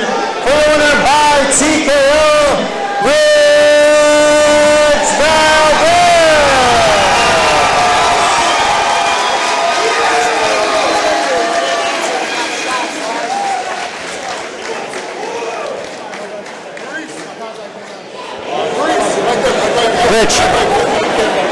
Rich, tremendous performance. I mean, what a showstopper that you had here tonight. I mean, as soon as from the very get-go when we started this fight, you were looking to finish. I just did what I practiced for the past 3 months. Or all my coaches, my teammates, everybody I came out here, I appreciate it. I love you all. And in that fight, I mean, you saw him, he backed up, you hit him with some big shots, and he still kept coming, he still was trying to defend. Did you sense that I'm going to finish this here in this first round? I didn't sense it right away, but see his eyes go back a little bit, I knew there was blood in the water I had to attack. When I felt that was it, I knew it. What do you want to say? I mean, you obviously have a huge supporting system here tonight to watch you fight. What do you have to say for them coming out here to watch you? I wouldn't be here if it wasn't for everybody supporting me. I love all you. And on to the next. We just continue to go from there. Ladies and gentlemen, one more time for Rich Valdes. This victory, a well-deserved victory. Hard-earned victory there. Gets it done in the first round. That was phenomenal. That was months in the making. Yes. Long time coming for Rich Valdes. Huge support system. We have... Yeah, the crowd was hurting my ears there for a minute. They were very loud. They were pretty deafening. That was phenomenal. Next bout will be 3 rounds in the TFC Bantamweight division, and it is a Muay Thai bout. Introducing first in the blue corner, weighing in at 135 pounds, representing Bang Muay Thai Joliet out of Plainfield, Illinois. Please welcome Nicholas Kozon. Nicholas Kozon versus Rami Sharabi. This will be a Muay Thai bout. Very interesting bout. Right now, Nicholas Kozon's making his way to the Total Fight Challenge prep point, excuse me. He's got a heavy support system here as well. See what he can do against Rami Sharabi. Rami Sharabi's got very heavy hands, and he cuts angles. He's very good with his footwork. We're going to see what Nicholas Kozon can do against a veteran like that. Rami Sharabi's been fighting in the Total Fight Challenge cage for a very long time, since the Willowbrook Ballroom days, actually. Nicholas Kozon here at the Total Fight Challenge prep point. He looks very confident here. He looks excited. Here we go. And his opponents in the red corner, weighing in at 135 pounds, representing UFC Gym Wrigleyville from Chicago, Illinois, please welcome Rami Sharabi. Rami Sharabi, a longtime veteran of the Total Fight Challenge cage, ever since the Willowbrook Ballroom, right up until now in the Swanson Center in Bedford Park. Very heavy-handed, very light on his feet, a very intelligent striker. He uses his jab and inside leg kick a lot. Yes, he does. He likes utilizing his leg kicks to measure distance very well.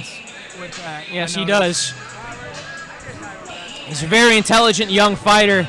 Sky's the limit for somebody like this. He's really young. He's really hungry. He's got a lot of experience, especially in MMA. It looks like we might see some of that distance closing strategy. It looks like Kozon's a little bit, maybe a little bit longer of a fighter. It's funny that you say that. He's fought a lot of his opponents that he's fought has been longer than him. He's been successful against. He's had a lot of success against guys that are a little bit bigger than him, but that's because of his footwork. He's had a lot of practice with that level-changing entry. Yes, he does. Rami Sharabi versus Nicholas Kozon. Sign of respect by both guys. The referee explaining the rules to both gentlemen here. In the ring, Total Fight Challenge. Here we go, 135 pounds. Kickboxing bout. They touch gloves. Here we go. Good leg kick by Kozon. Good pressure. Good punches by Sharabi. There you go. Good overhand right. Yep. Good kick by Kozon. Sharami's very experienced. Good teat. Very light on his feet. Good leg kick. He cut that angle very well with that leg. Good question mark kick by Kozon. He's using his range really well. Yes, he is.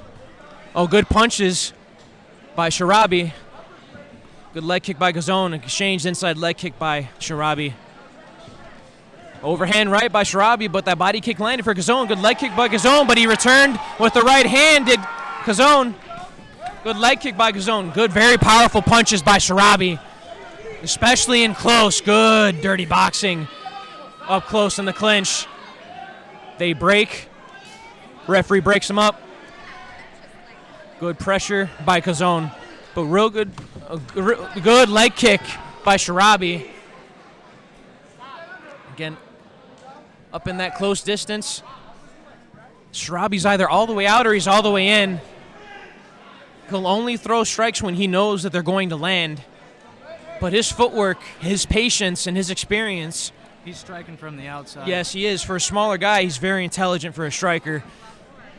Good counter. Good overhand right. Good overhand lead left, excuse me. Some hard leg kicks. Yeah, some very hard leg kicks from both guys. Good overhand right from Kozon. From Sharabi. Lands on Kozon. Good leg kick by Sharabi. Good pressure by Sharabi, but good leg kicks by Kozon. I'm really impressed with his footwork. Good jab. Good stiffing jab. He utilizes inside leg kicks, outside leg kicks. Good movement. But right now, Sharabi's scoring points.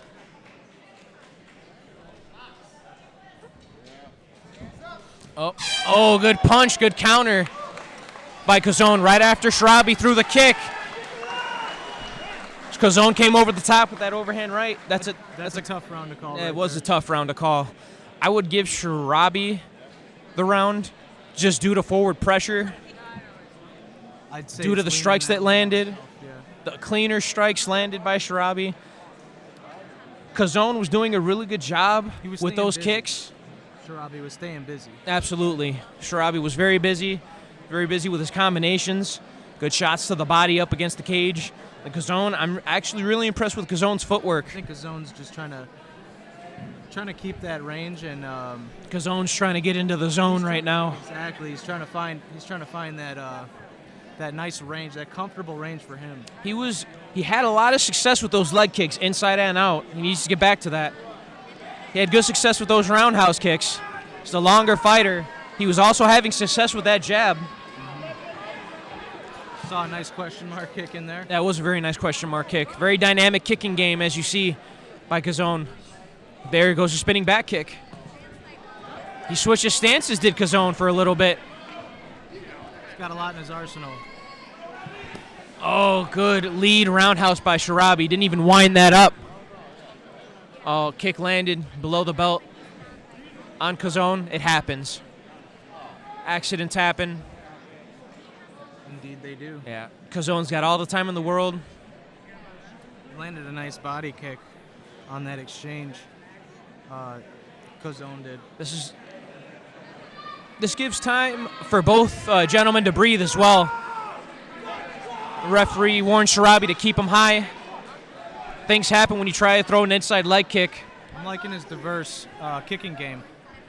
Kozon? Kozon, yeah. Good overhand right. Good pressure by Sharabi. Good punches in the clinch by Sharabi. Oh, good heavy punches in the clinch by Sharabi. Good punch to the body by Sharabi. Good takedown. Throw.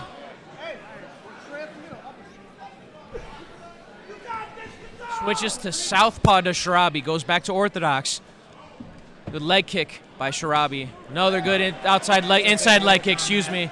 That lead leg. Overhand right. Or excuse me, he entered with that left hook. He switched stances for a little bit and then landed that left hook. Both of these guys are doing a really good job of switching stances, trying to figure each other out, trying to throw each other off. I think he's found his range. Yeah, good roundhouse by Kozon. I think you might be right. Good forward pressure, good punches and bunches by Sharabi, but good throw by Sharabi. You could score points with throws in Muay Thai bouts. It's very tired for somebody to get thrown, for them to just stand back up. Good exchange, punches by both guys. Sharabi throws Kozon to the side with authority. Good overhand right by Sharabi after Kozon threw that jab. Another good throw. Look at Kozon getting tired, getting back up, and that is due to that throw. These throws in Muay Thai score points. Yeah, I know. It's very physically taxing for you to get thrown just to stand back up, especially when you're eating punches and kicks like this. Good overhand right. Oh, good spinning back fist setup by Sharabi. Another one. What Sharabi will like to do is from the outside, he'll keep his hands down. He was lifting his heels up. It looked like he was going to go for a spin through the spinning back fist. I really like the kicking game of Kozon in that round. Kozon is a phenomenal kicker. You saw that with spinning back a kick. Nice couple of throws there. A couple good throws, actually. I might have seen three. Definitely two. I agree. I'm counting three as well. 3 good throws by Sharabi. Really good forward pressure. Good heavy hands like we were talking about earlier. And good leg kicks, too. He's really trying. A welt on Kozon's lead leg from those leg kicks. Yeah, those leg kicks, very, very powerful. Very exhausting.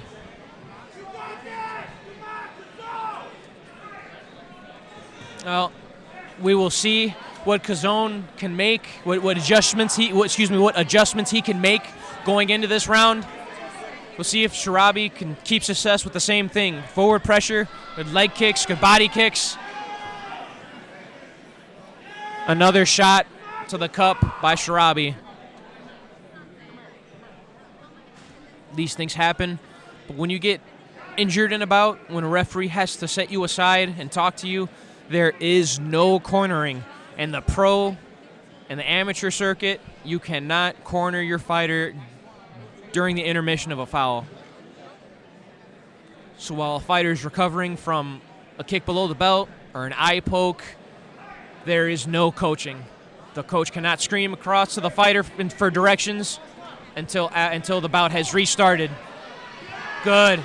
Overhand right lands, exchanged by both guys. One landing for Sharabi. He's looking for a throw. A good throw, good reversal by Kozon. Kozon just shook his head going, no, you're not going to throw me again. Did a good job of staying on top. Oh, good overhand right.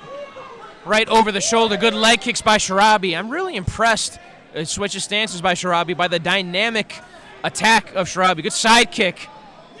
Good jab cross from southpaw position by Sharabi. They break. Good leg kicks by Sharabi. Kozon's really trying to find his range. A good forward pressure by Sharabi. Good dirty boxing in the clinch to the body. Everything. Absolutely. You guys are just letting it all out. Sharabi's got nasty leg kicks. That leg kick, again, is money for Sharabi. Southpaw stance. He almost landed that roundhouse from the southpaw position to the head. Good body shot. Throws that head kick with ease. Yeah, good body kick from the southpaw position to the lead right side by Sharabi. Good push kick by Sharabi from the lead left side.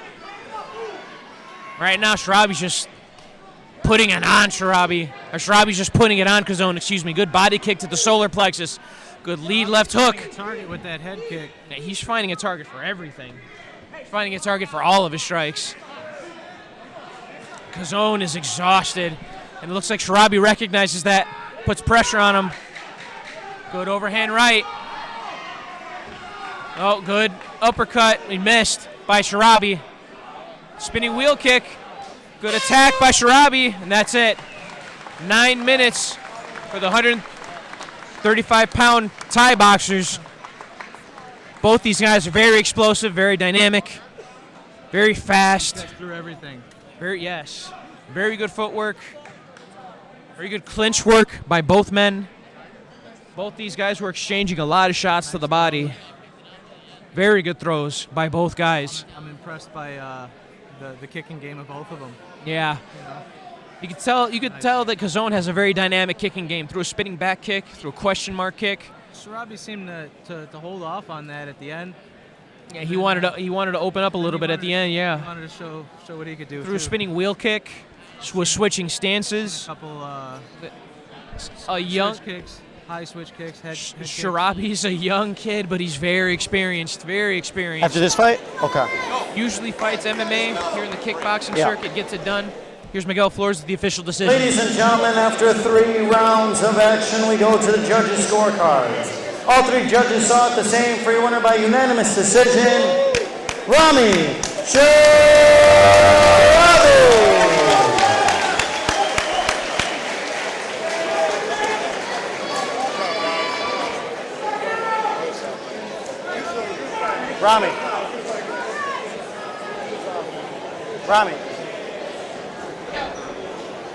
Rami, incredible performance, unanimous decision victory. Obviously, all 3 judges saw it in your favor. You looked extremely comfortable here in the cage. I mean, what was training camp like? And obviously, you seem very prepared. Just talk us through the fight and what were your thoughts? The last few fights, I lost 2 and I won 1. When I lost those 2, I saw the mistakes that I was making, corrected them in training, the Muay Thai fights so I can be MMA in the future. But one fight at a time, just keep going and getting better, and eventually I'll see MMA next time. All right, ladies and gentlemen, give it up one more time for your winner, Rami Charley. Rami Charley got it done with his explosive Muay Thai. Ladies and gentlemen, we're going to take a brief intermission. We still have a couple of more fights on the way here with the Total Fight Challenge. Round knockout and Rich Valdes.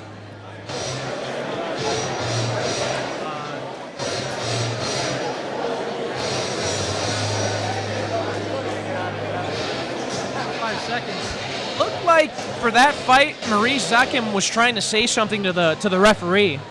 It looked like Maurice Zakim's eyes were just wide-eyed. It looked like he got clocked with a couple shots and trying to warn the referee that he couldn't see. Yeah, he got caught, and I think he got caught and maybe got possible.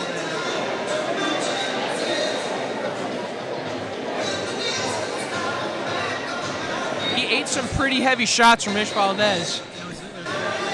Rich Valdes is, we were talking about his dynamic striking game, not just his wrestling. He got it done with his striking. Didn't even have time to go down. Didn't even go to the mat. Didn't even go to the mat. Went right after Maurice socked him. That was phenomenal. That was a phenomenal first round knockout. He had some really nice.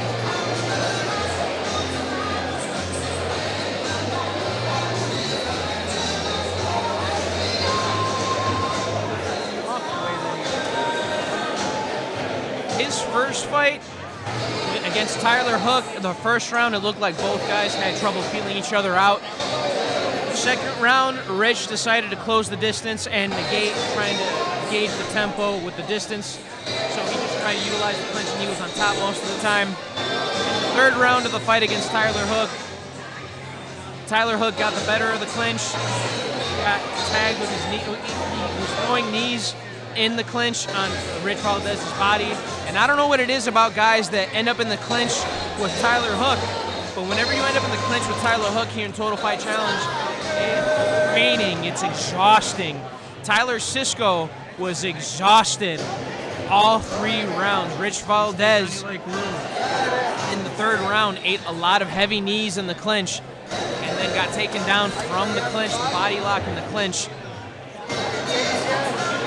But for Rich Valdes to come back and get a first round knockout, big night for him. We have 3 more bouts, ladies and gentlemen. 3 more bouts. Anywhere. Yeah. More explosive bouts coming up. Yeah, that's what I was going to do. Cool. So just hang around the cage, and then before the next fight, I'll bring you in and say a few words. Castaneda Jr., versus David Chavez. Now this is a rematch. Yeah, it's been a good fight. Castaneda made his debut here in the Swanson Center in Bedford Park against David Chavez.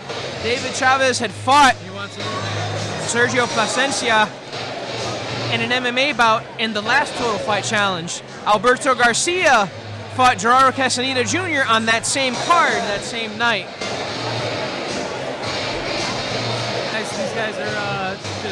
These guys love to fight. These guys love to fight is what that means. Over, they'll say, "I'll see you next time." You never say no here in Total Fight Challenge Promotions. If you're a fighter, take on all comers. Tubio, 2 kickboxing bouts and 1 more MMA bout. Tubio versus Anthony Sligh. Interesting bout. Very tough guys, very durable guys, very long, heavy strikers. Be interesting.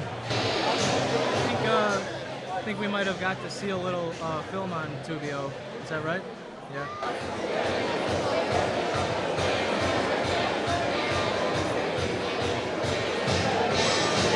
The next Total Fight Challenge event will be on July 12th. That will mark the 24th. I said 23rd earlier.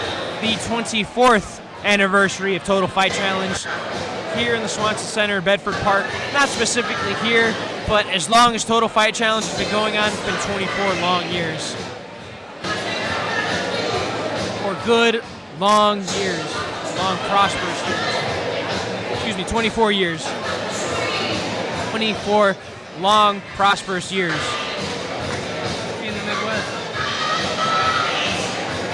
And one point in time, Chicago was the stable for kickboxing. Maybe some kickboxing bouts.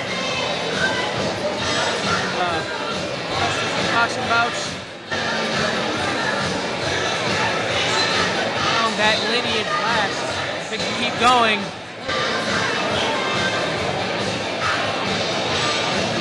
It is getting a little hot in here, isn't it?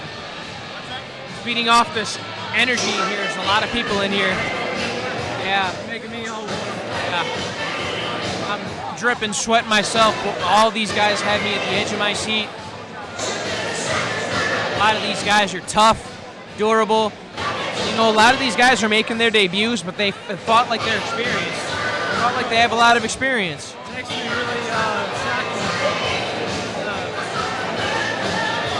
could be a lot of that work under the cage. You spend a lot of time in the grind. You spend a lot of time in the gym. You spend a lot of time in the mats. It helps you. I was really impressed by Robbie. Technique was very nice. Yeah, who wanted it more? It all came down to who wanted it more, who was better conditioned, who was in better shape. Because Sharabi had about 3 throws in that fight. Yes, he did. And but he had a couple of those fouls on him. So He was throwing those shots to the below the belt a little bit, but that was because he was trying to gauge the timing on his inside leg kick. Kept switching stances too. It was very dynamic. Doing different things from different stances. I liked how he shut down that range game that Kozon.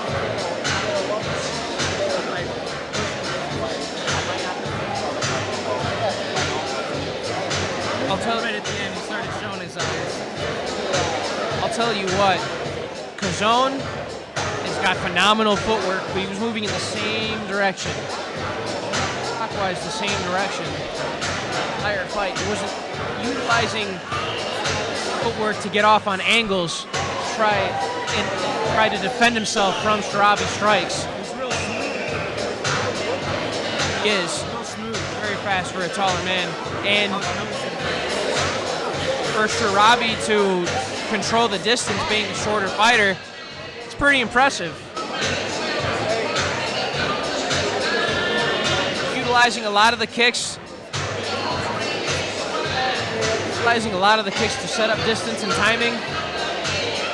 Trying to put the pressure on, trying to chop down the base.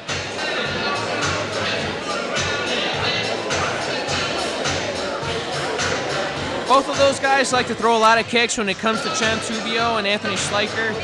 Both guys like to throw a lot of kicks. Chansu seems to be very classically trained in Muay Thai.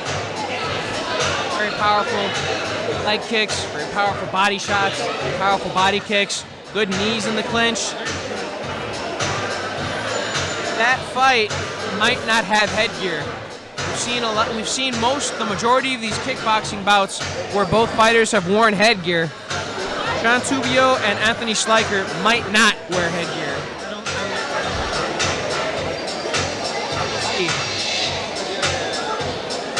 We will see. Very phenomenal fights. What are your favorite fights tonight so far? Out of all these fights, what's the fight that you picked to be fight of the night? So far, there's been 2 finishes, 1 submission, 1 knockout. The rest have been decisions, but they've all been wars.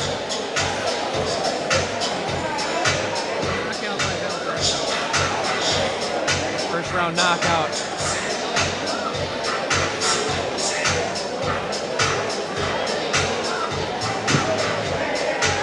One fight that I would have to pick would still probably be Ryan Dodge versus Javier Garcia, because that was very technical Muay Thai.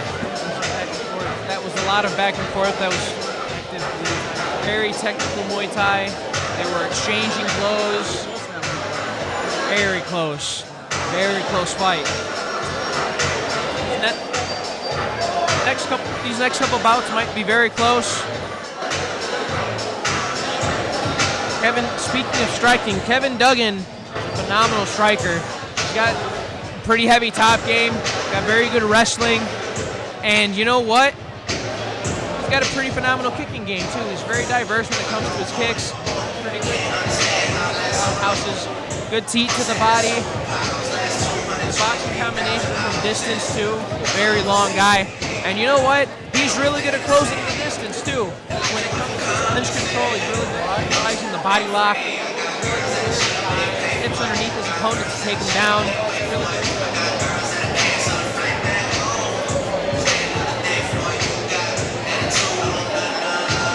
In his last bout, he fought a gentleman here, at least here in Total Fight Challenge, he fought a gentleman by the name of Christensen. Christensen actually has a phenomenal Brazilian Jiu-Jitsu ground game. Very phenomenal Brazilian Jiu-Jitsu ground game. He actually fought Rafael Ramos and beat him. That was Rafael Ramos' first MMA bout transitioning from kickboxing. But and Duggan put on a hell of a show, and that was a very hard-fought fight for Duggan. Duggan came out on top with a decision win. His top control and his forward pressure got it. Will all officials please report cage side?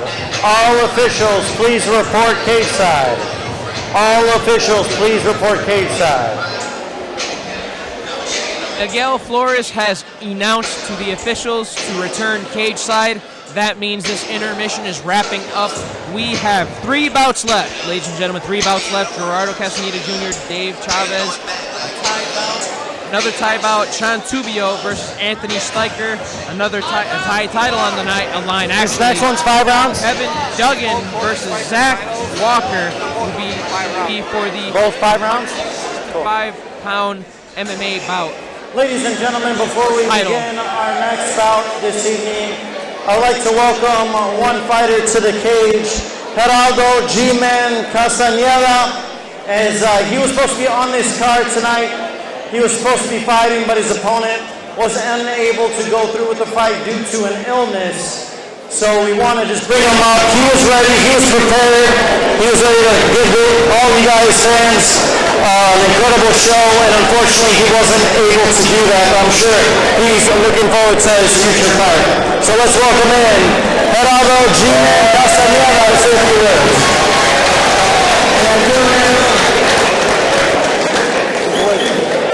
Yeah, let's move over here. Gerardo, you obviously prepared for this fight. I know you're extremely disappointed, but what do you want to say to all your fans that came out to support you tonight? And we're looking forward to seeing you fight. Yeah, sorry for the disappointment, but hey, stay tuned. I'll be here soon, so don't worry about it. I'll be probably Now, I know you're not on this fight card, and you're looking forward to fighting, but what have you enjoyed so far about this card, and what have you liked that you've seen so far? Oh, man, my boys over there, man. Max, Caleb, Rich, I love you guys. You know, my boys. All right, ladies and gentlemen, give it up one more time for Gerardo G-Man Castañeda.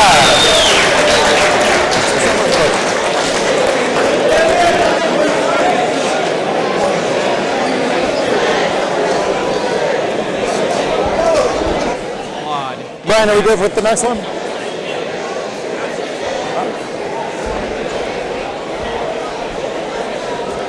Carter said he will be back.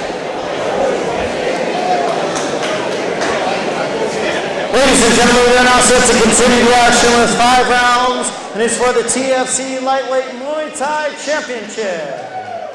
Introducing first in the blue corner, weighing in at 158 pounds, with over 20 fights on his record, representing Perfect Moves from the Philippines. Please welcome the challenger, Chansu.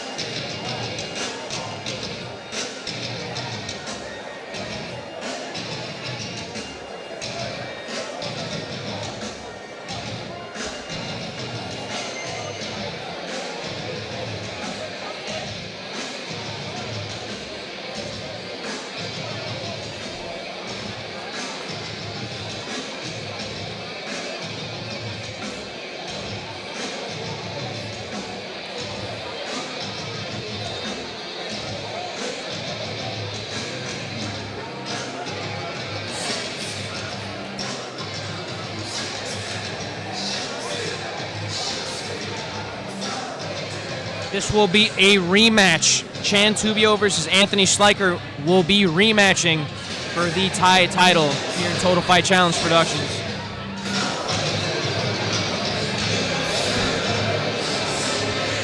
They meet again. They meet again. Chansu versus Sligh, the sequel.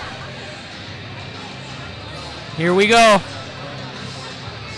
These guys are very explosive Thai fighters, very dynamic, very experienced. Yeah, Tubio looks like he's got a little power. Tubio's very physically strong.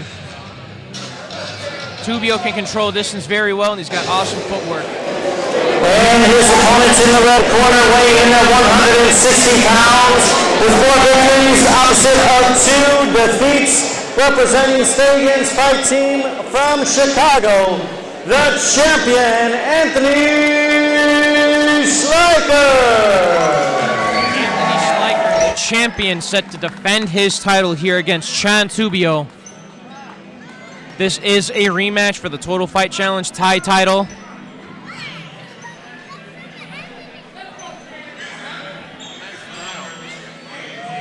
Both of these guys know each other very well. When it came to their first bout, both guys seem to have a good amount of support here. Yeah, they do. When it came to their first bout, it looked like Sligh got it done with his kicks. It looked like Sligh actually was more efficient with his kicks, very more dynamic with his kicks. He was able to establish distance very well with his kicks. Tubio actually did a really good job at utilizing leg kicks and body shots and body kicks. I actually scored that fight a draw rather than a decision win for Sligh, but here in the amateur circuit, it's very difficult to find draws, a draw as a decision. That's what the sequel's for here. It was a very close fight. Our last Thai title was against a couple heavyweights. Very difficult decision. But here, these middleweights are going to get it done. Very explosive, very tough. Both these guys could actually be mistaken for heavyweights. They're both very physically strong.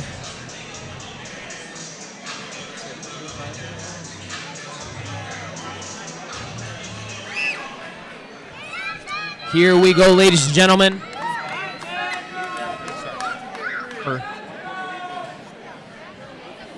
I think it's 5 3-minute rounds, actually.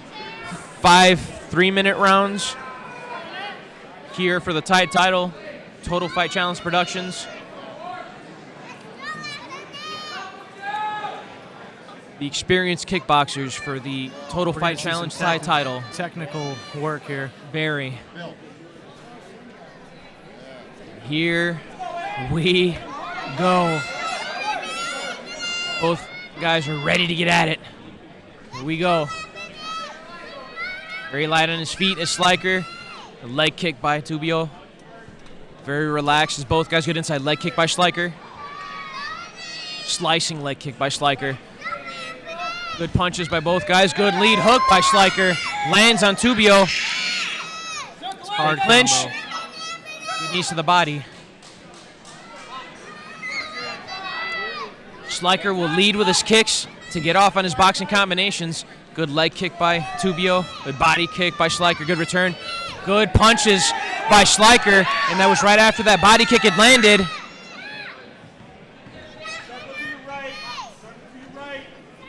Very explosive is Sligh. Good explosive double jab by Tubio. Good roundhouse by Sligh. Good return, good counter by Tubio. Landed right over the shoulder, overhand right for Tubio. Good powerful right roundhouse for Tubio. Good check of the leg kick for Tubio. Good combinations, good return. Good combinations by Sligh now. He's returning. Sligh's doing a really good job putting the pressure. Good inside leg kick by Tubio. Good outside leg kick by Sligh. Both guys exchange punches. Good leg kick by Tubio. Schleicher's staying real busy. Yes, he is. Good active boxing by both guys, especially in boxing range. Good inside leg kick by Tubio. He checked that leg kick that Tubio landed for Sligh. He checked it, but he leaned into it. Both guys landing heavy leg kicks. Yeah, both these guys are landing very heavy leg kicks. Very technical Muay Thai from both guys. Good body kick from the lead. Didn't even wind that up.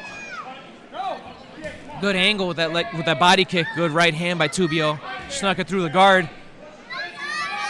Sligh is doing a really good job at sneaking that lead body kick from his left side up to the body of Tubio. Good lead hook by Sligh. Good body shots by Tubio. Good job by both guys. Good job by both guys. That was a really tough round to score. So for your unofficial scorecards, who would you give it to? it's leaning for me towards Sligh in that round. It's a very tough fight. There's the belt that they are fighting for, defended by Sligh. Very good body kicks from Sligh, especially from the lead left side. Kept a lot of pressure. And he really snuck it in there, especially he snuck it in there as a counter, especially when Tubio was trying to come in with those boxing combinations. He initiated a lot of the exchanges and just kept the pressure on. But both landed some effective strikes. Sligh was doing a really good job at throwing that lead left hook right over the shoulder, right over the guard of Tubio. Here we go, round 2. It'll be interesting to see what changes Tubio makes in this round. Good fakes and feints by Sligh. Good exchange of kicks by both guys. Good return by Tubio. Man, these guys are just going at it. Punches and kicks to the body and to the legs. Punches by both guys land. Good 1, 2, 3 by Tubio. Jab cross hook by Tubio. Good overhand right by Tubio. He recognizes the hands down whenever Sligh throws that kick. Good throw by Sligh in the clinch. Get right back to it. Again, that body kick by Sligh, inside leg kick by Sligh. That left side of Sligh is very, very dexterous, actually. He doesn't even need the wind-up. He just brings up the foot to the legs, to the body, and to the head. He's got a good lead hook. A lot of striking coaches are actually having their students train the power front side so that side is the one that lands efficient. That's the power side that lands with the jab. Your power side lands first. And right now, the left side of Sligh seems to be giving Tubio problems, but Tubio's doing a really good job putting the forward pressure on Sligh. Good knee to the body by Sligh. He led with it. Another good switch knee. Switch knee to the body by Sligh. I'll tell you what, Tubio's tough. Good lead uppercut, lead hook. Lead hook, he doubled up with that. Body kick by Tubio. Another good left kick by Tubio. Or excuse me, Sligh. Another good left kick by Sligh. Landed on Tubio, excuse me. Over-under position in the clinch.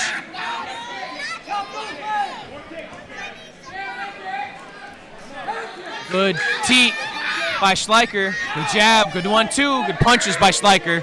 Sligh's the busier fighter. Yes, he is. Right now, Tubio's having a lot of trouble trying to establish his distance and his range. Those are some deep cuts in those kicks.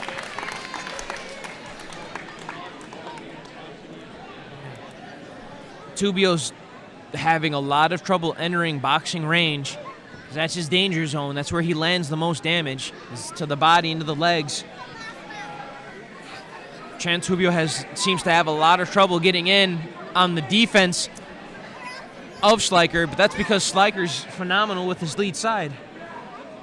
Sligh's got phenomenal dexterity with his front leg, his lead right hook.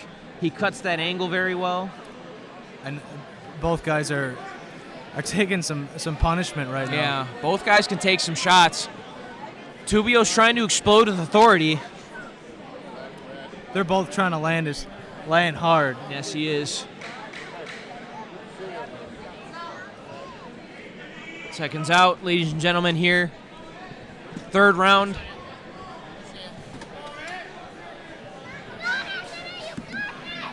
Tubio versus Sligh for the tie title here in Total Fight Challenge Productions. Inside leg kick by Tubio. Neither one seems winded at all. No, they're both in great condition. Like I said, both these guys can be mistaken for heavyweights. They're just physical specimens. Leg kick. Very powerful leg kick by Sligh. Makes Tubio trip.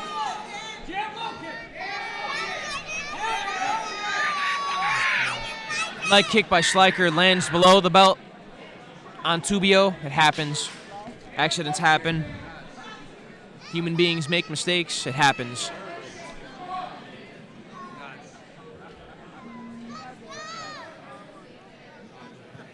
Tubio's given time and all the time in the world. Tubio's given all the time in the world. Tubio's got some heavy hands. He does have very heavy hands. He's very explosive.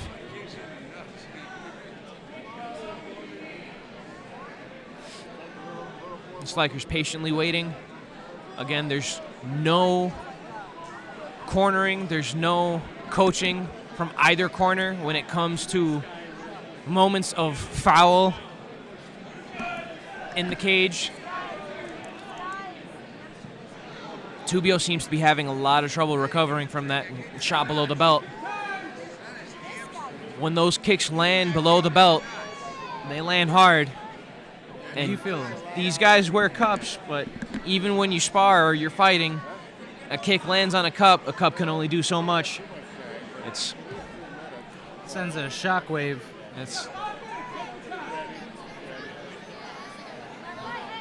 That shockwave hurts. They touch gloves as a sign of respect. Leg kick by Tubio.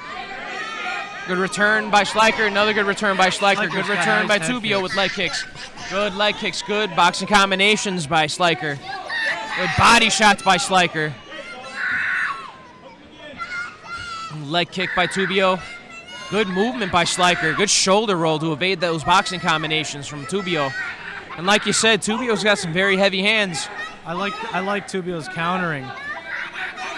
He seems to be coming short with that counter. Good kick by Schleicher. Good spinning back fist attempt. Tubio recognized it, jumped under it. He's countering with the heavy hands. Mouthpiece fell out.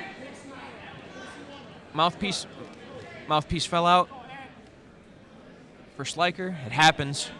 Again, things happen here in the cage. Tubio's starting to find the range that he's comfortable with. Little bit. Good double lead hook to the head, to the body. It's very high level. Good knee to the body. Tubio's coming back. A good return by Schleicher. Schleicher's coming back with that overhand right. Really nice knee. Good kick to the body by Tubio. Good pressure by Schleicher. And these guys are going at it. These guys will not let up. Good knees to the body by Schleicher. Pressure by Schleicher. This is a war. Yes, this is a combination by Tubio. Good 1-2. Lands on the gloves by Schleicher, but it still landed. Good inside leg kick by Schleicher. Good check of the leg kick by Schleicher. Good punches by Schleicher. Good pressure by Schleicher. Seems to be running home with it.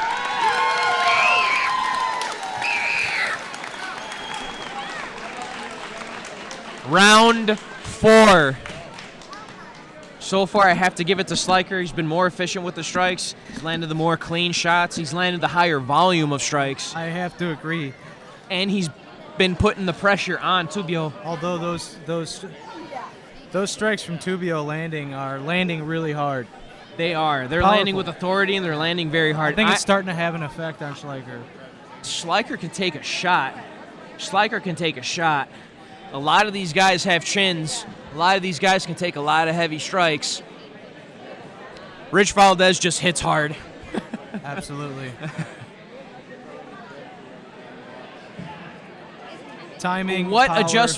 Sorry about that. What adjustments, if you were Tubio, what adjustments would you make going into this round? Honestly, I think he found the range that he's comfortable with.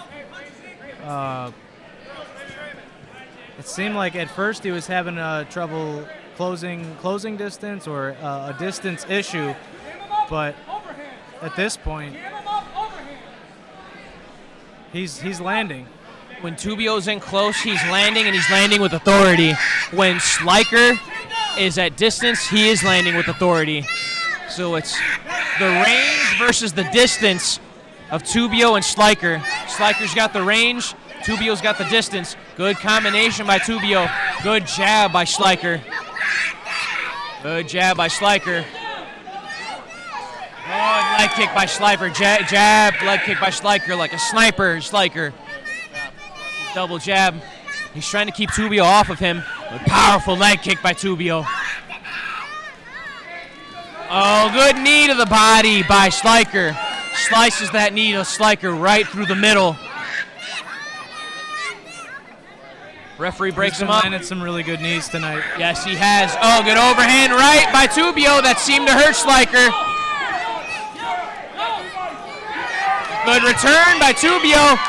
And he mixes it up with punches to the head, knees to the body. There was a straight right that landed right over the shoulder that landed for Sligh right on Tubio. He looked to push Tubio back. Good jab. A lot of these strikes are being set up by the jab. Good leg kick exchange by both men, being set up by the jab of Sligh. Good inside leg kick by Tubio. Another inside leg kick return by Sligh, return by Tubio. Pressing forward. Yes, and these guys aren't checking their leg kicks either. They're just eating them. That lead hook, overhand right. Of combinations, it's almost impossible. Good lead kick, overhand right, or lead hook, overhand right combination earlier by Sligh. Checking the leg kick earlier by Sligh right now. Changing punches in the clinch, they break. Oh, good kick to the body by Sligh as Tubio leans over. Knee to the body by Sligh again. It looked like a kick. Good knee again. Last round. The 5th and final round. There's really tough knees. 3 minutes left to go here. TFC middleweight title bout. A lot of forward pressure from Sligh. A lot of forward pressure by Sligh. And he's the one that's been successful with the counters when he's been putting on the forward pressure. Whenever Tubio tries to negate the pressure of Sligh, he tries to counter that with counters. He's winning the exchanges. Yeah, Sligh is absolutely getting better at the striking exchanges. There was a moment there where Tubio was getting the better off of the counters. Yes, he was for a little bit, but then Sligh recognizes that he was in too close. He recognizes that he was in Tubio's range, so he got out of there and utilized his straight right, utilized his range, those long straight right. He's utilizing his jab, too. Yeah. His jab was Good setting range up control. Yes, yes.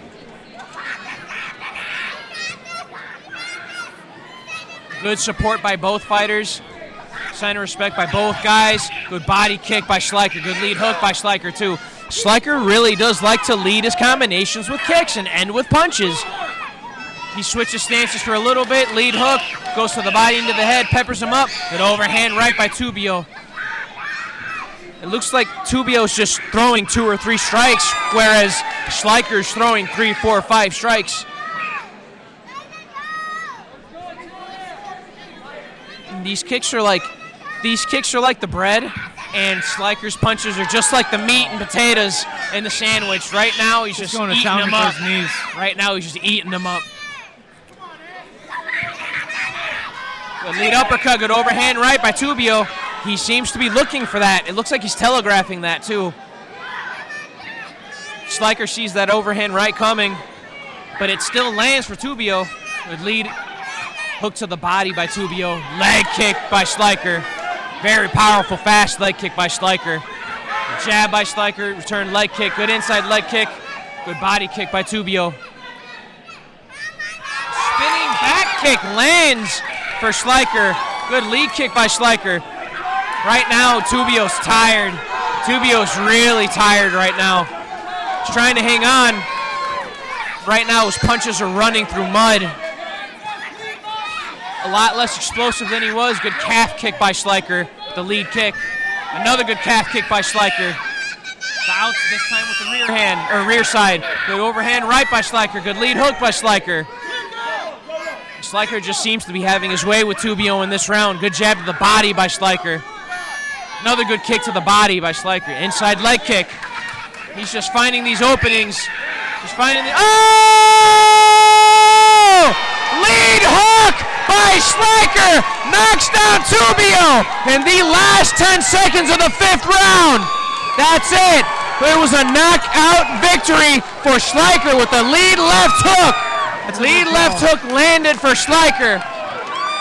Phenomenal lead left hook landed for Sligh. Wore him down through the rounds and landed that big hit, landed that big strike. He was just peppering him up with strikes. He's just adding it up. Tubio just had enough. Right now, they need to bring in a stool for Tubio. Right now, he needs to sit down. Forward. He's out. Wearing him down, chipping away. Sligh was the much more efficient kickboxer tonight. He's cutting those angles very well, and he was putting on the pressure cutting angles. Incredible. Phenomenal. Good forward pressure. Good kicks from the left side. Sligh's got a lot of support here. He's got a lot of love here in the corner.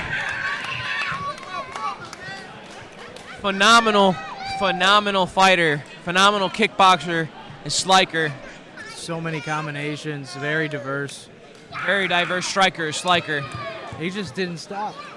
He just kept forward with him. The diverse striker who slices Anthony Sligh here in Total Fight Challenge Productions. Great fight. Phenomenal.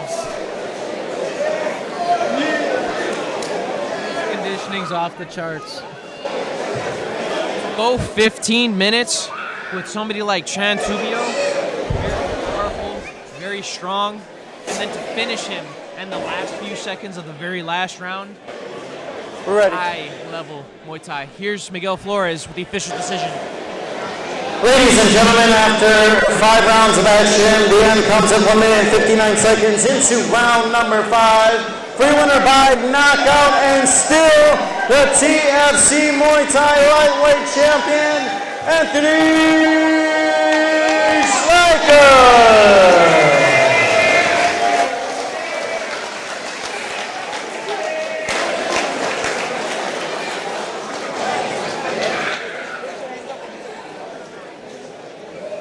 Anthony.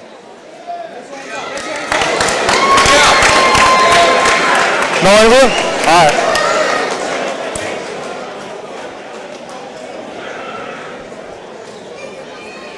Are we ready for the next one? Next bout. Miguel Flores will be announcing the next bout. Kevin Duggan versus Zach Walker. They came out throwing everything. They came out guns blazing, but it was the efficiency of Sligh that got it done. And the conditioning as well. It was a finely tuned athletic machine. Yeah. For those of you who watch Waterboy.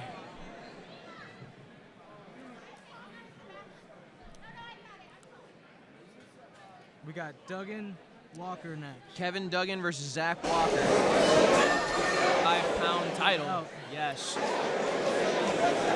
Ladies and gentlemen, it is now time for our main event of the evening. 5 rounds for the TFC 165-pound championship. Introducing first in the blue corner, weighing in at 161 pounds with 3 wins, opposite of 2 defeats, representing UFC Gym Oak Lawn and MTC from Oak Lawn, Illinois. Please welcome Kevin Duggan.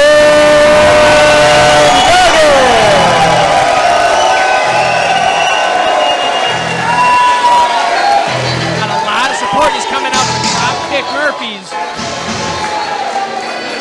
Absolute Southside Irish thing ever. Fight Challenge Production. Now and again, Keith Patterson. Chance I can. Southside Irish. A lot of love here for Kevin Duggan. Here we go.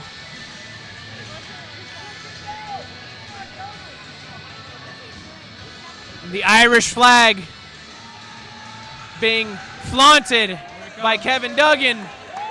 And there he is. A lot of love. The main event from the blue corner, Kevin Duggan. Let me tell you what, this guy's a phenomenal athlete. He's got a phenomenal kicking game, great wrestling, good strikes from a distance, especially with his punches. Keith, this guy can do it all. He's got very good boxing, very good ground and pound from the top. He cuts, he passes guard very well. He transitions on the ground very well. He's just so well-rounded. His ability to just stay focused and calm throughout the fight, it's impressive. Training out of the UFC gym in Oak Lawn. He's got to have a lot of good cornermen supporting him here. Is that a Total Fight Challenge Productions prep point? Yeah, the fight fans out here are loving it. Here in the south side of Chicago, Southside Irish crowd. A good majority of it. We got a diverse crowd here, but there's a lot of support from the Southside Irish for Kevin Duggan.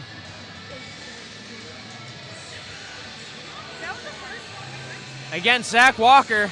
See what Zach Walker can do.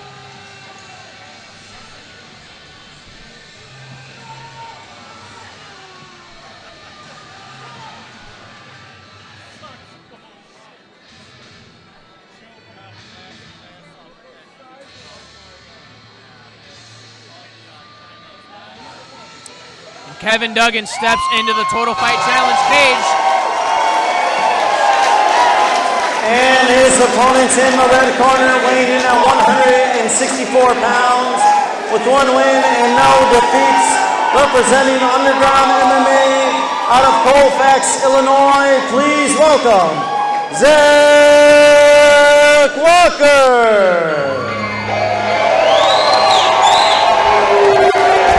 Walker. Weighing in at 164 pounds. Short, stocky, heavy-handed. Looks very focused. Looks very calm going into this bout. He's got his work cut out for him. It looks like he's carrying that weight pretty well. Looks like he's going to have some power in his hands. A lot of pressure going in for a title bout. Both guys are looking good for this fight. Main event. And against Kevin Duggan, like I said, he's got his work cut out for him. Oh, yeah. He's going to need to make a lot of reads because Kevin Duggan, the future is bright for somebody like him. Duggan's an animal. Absolutely. Absolutely. See that every time he fights, he's monstrous.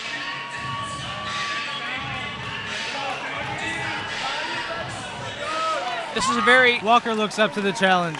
This is a very interesting contrast in body frames, too. Duggan is very long. Walker's very short, stocky. Both guys are very prepared. This title fight at 165 pounds.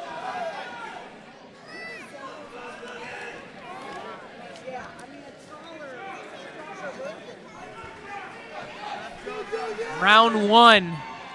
This is going to be a dogfight. 15 minutes. 165-pound TFC title. Good side kick by Walker. Kicks good. Entry by Walker.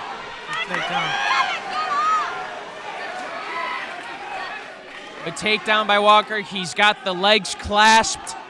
He's got the legs trapped. He's going to try and scoot Duggan's hips over to try and pass. Good job at Kevin Duggan, utilizing the cage to get back to his feet. Oh, good job at Walker and getting the hips right out from underneath Kevin Duggan. He's trying to establish side control up against the cage, but Duggan is cage walking. That's when you use your hips and your shoulders to push yourself up at the cage. He reverses the position. Now he's got Walker pushed up against the cage. Duggan's really dangerous. Up close, he's got good punches by Walker. Good punches by Walker up close, but good dirty boxing earlier. Good overhand right by Walker. A lot of support here for Duggan. You can hear everybody chanting his name. A lot of support. Good takedown by Walker. Overhand right takedown. Yeah, good overhand right takedown by Walker. Stuffed by Duggan. Duggan's got really good takedown defense. Very good takedown defense. He uses the cage really well. And he uses his jiu-jitsu very well to get back to his feet. For a very long guy, he's got very heavy hips. 165 pounds. He's a big guy. Walker's doing a really good job throwing knees, putting the pressure on Duggan. Right now, Duggan reverses the position, pushes him up against the cage. Right now, Duggan's looking for the takedown. His hips are lower than Walker's. He might turn the corner. He's got his knees in between his legs. He gets it down. When you have your hips and your knee in between your opponent's legs and he's up against the cage, they're 1 for 1 for takedowns. Pick him up with all that inertia, all the weight on the bottom. You just pick him up, take him down. Gravity is on your side when your hips are lower than your opponent's, and you can take him down. Right now, Duggan's good ground and pound by Duggan. He's just on him. Good head kick by Duggan, but he slips. That's the second time that happened. And right now, Walker's got his back. Walker's got his back, and he's got a hook in. He's got the rear naked choke in. Got it in. He's got the choke in. Oh, it looks like he's got the thumbs up. He's got the thumbs up. He's got the thumbs up. I'll tell you what, Duggan's tough, man. It's very difficult to get a rear naked choke from the side, but he might get it. He's not offering any defense. He's not hand fighting. He's not turning into him. He's breathing. He is breathing. He could be waiting for Walker to burn out his arms. Good job by Duggan at getting out of that. Right now, Walker's still on his back. He's got the lock in, though. He's got one hook in. Walker could be trying to fight off that hook. Good job by Duggan. Wow. Very good job by Duggan at surviving that rear naked choke. Any lesser man would have tapped to that. Walker had a little bit of space when he had that choke onto the He got side. comfortable and said, I'm going to ride it out. Zach The judges trying to score the fight. trying to get his back, but he only had one hook in. He had the choke on to the side. He had his chin in the crease of his elbow. Yes, he did. And he knew he was comfortable. He knew he was safe, so he just rode it out. Duggan did a really good job at defending himself, both from the takedown and in terms of his jiu-jitsu. You hear a lot of support for Duggan here. He landed a nice head kick. Yeah, he did. He slipped. He slipped, yeah. He threw that head kick. He slipped twice, but that's okay. Got to be careful, especially when you're fighting a heavy wrestler like Zach Walker. Right now, this crowd is on their feet for this main event.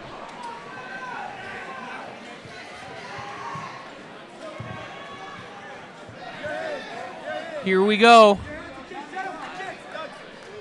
All right. They meet in the center of the cage. Zach Walker's putting the, Duggan's putting the pressure on Walker. Good overhand right by Walker. Good takedown by Walker. He gets him down. Let's see if he can clear these hips. Let's see if he can clear these hips to the side. Good job at Kevin utilizing the cage to shoulder walk. Right now, Walker has one leg trapped. Now he doesn't. He let it go. Good job at Duggan getting back to his feet. He's got the front lock position. They break. Oh, that is the third time that Duggan threw a roundhouse and he slipped. That is the third time he threw a roundhouse and he slipped. The mats get slippery after a long night. It looks like that seems to be a really big part of the game. Oh, he tried to do an arm throw and it didn't work. Walker tried to do an arm throw and it didn't work. Right now, Duggan's on top, raining ground and pound. He's returning the favor.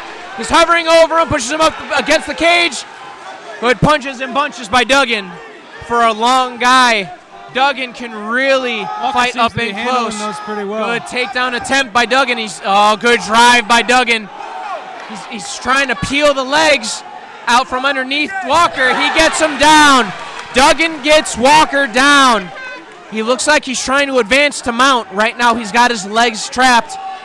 And right now, Walker's got a hold of both of his arms. Duggan's in full mount. It looks like Duggan's in full mount right now. Raining down ground and pound, softening his opponent up, body, head. He's posturing up slowly. It looks like Walker's loosening the grip. Right now, the only thing that's saving Walker is the overhand grip. He's got an overhook on the right arm of Duggan with his left arm. He let it go. Right now, Duggan's in full mount. This is not where Walker wants to be. Right now, Duggan is just going to rain down ground and pound. He's got his back. He's got the body triangle. He's looking for the rear naked choke. He's got his back. But he's got the shin across the body of Walker. Walker's doing the smart thing, trying to hand fight. He's trying to get that shin away from his abdomen. He's trying to shuck his opponent off. Good ground and pound by Duggan, softening up his opponent. This hammer fist do not feel good when somebody's on your back. It's probably the worst position to be in when it comes to jiu-jitsu. You do not want somebody to have your back in jiu-jitsu, let alone a fight. Right now, Kevin Duggan's just softening up with ground and pound, and it's going to end the fight on top, or the round on top, excuse me. Big round for Duggan. Right now, it's about a round apiece. Walker was landing that overhand right on the way in for the takedown. Pretty nice. Yes, absolutely. Duggan is doing a really good job at keeping the pressure, especially the pressure against the cage when it comes to Walker. He would not let up. He kept the pressure on Walker. And Walker trying to wear him down that way. Walker really likes that overhand right into a takedown. He must do that a lot because he seems to find his target with that. Very explosive with that power double. A lot of support here for Duggan. A lot of support here for Duggan. That's got to be pretty discouraging to be Walker to hear all these chants for Walker Duggan. doesn't really seem phased by it. No, he doesn't. He doesn't really even look that tired. No, he doesn't. Let's go, Kevin! There's a lot of support here for Kevin Duggan here, ladies and gentlemen. This crowd is on their feet.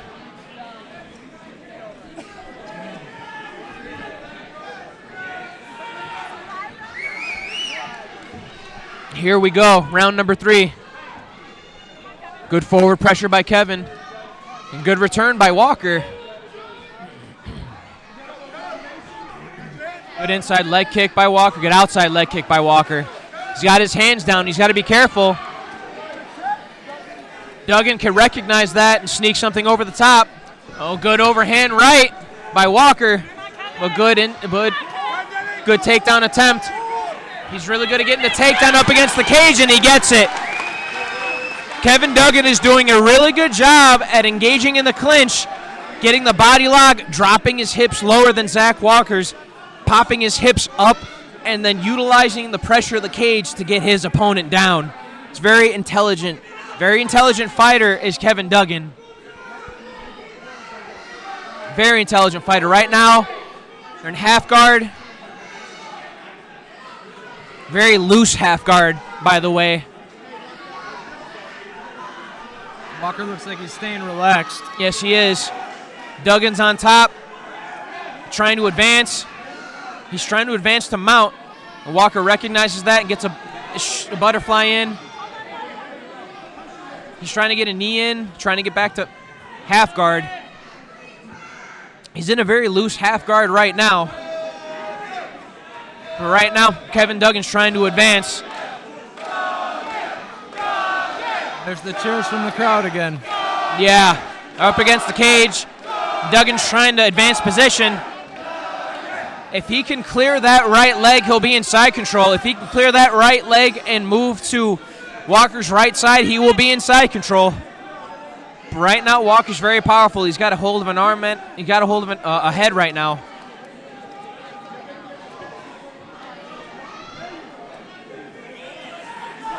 Right now, Duggan's trying to advance.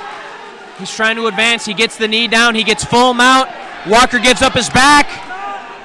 Walker gives up his back. Duggan's hovering right over him. He's riding him. Oh, good shots by Duggan.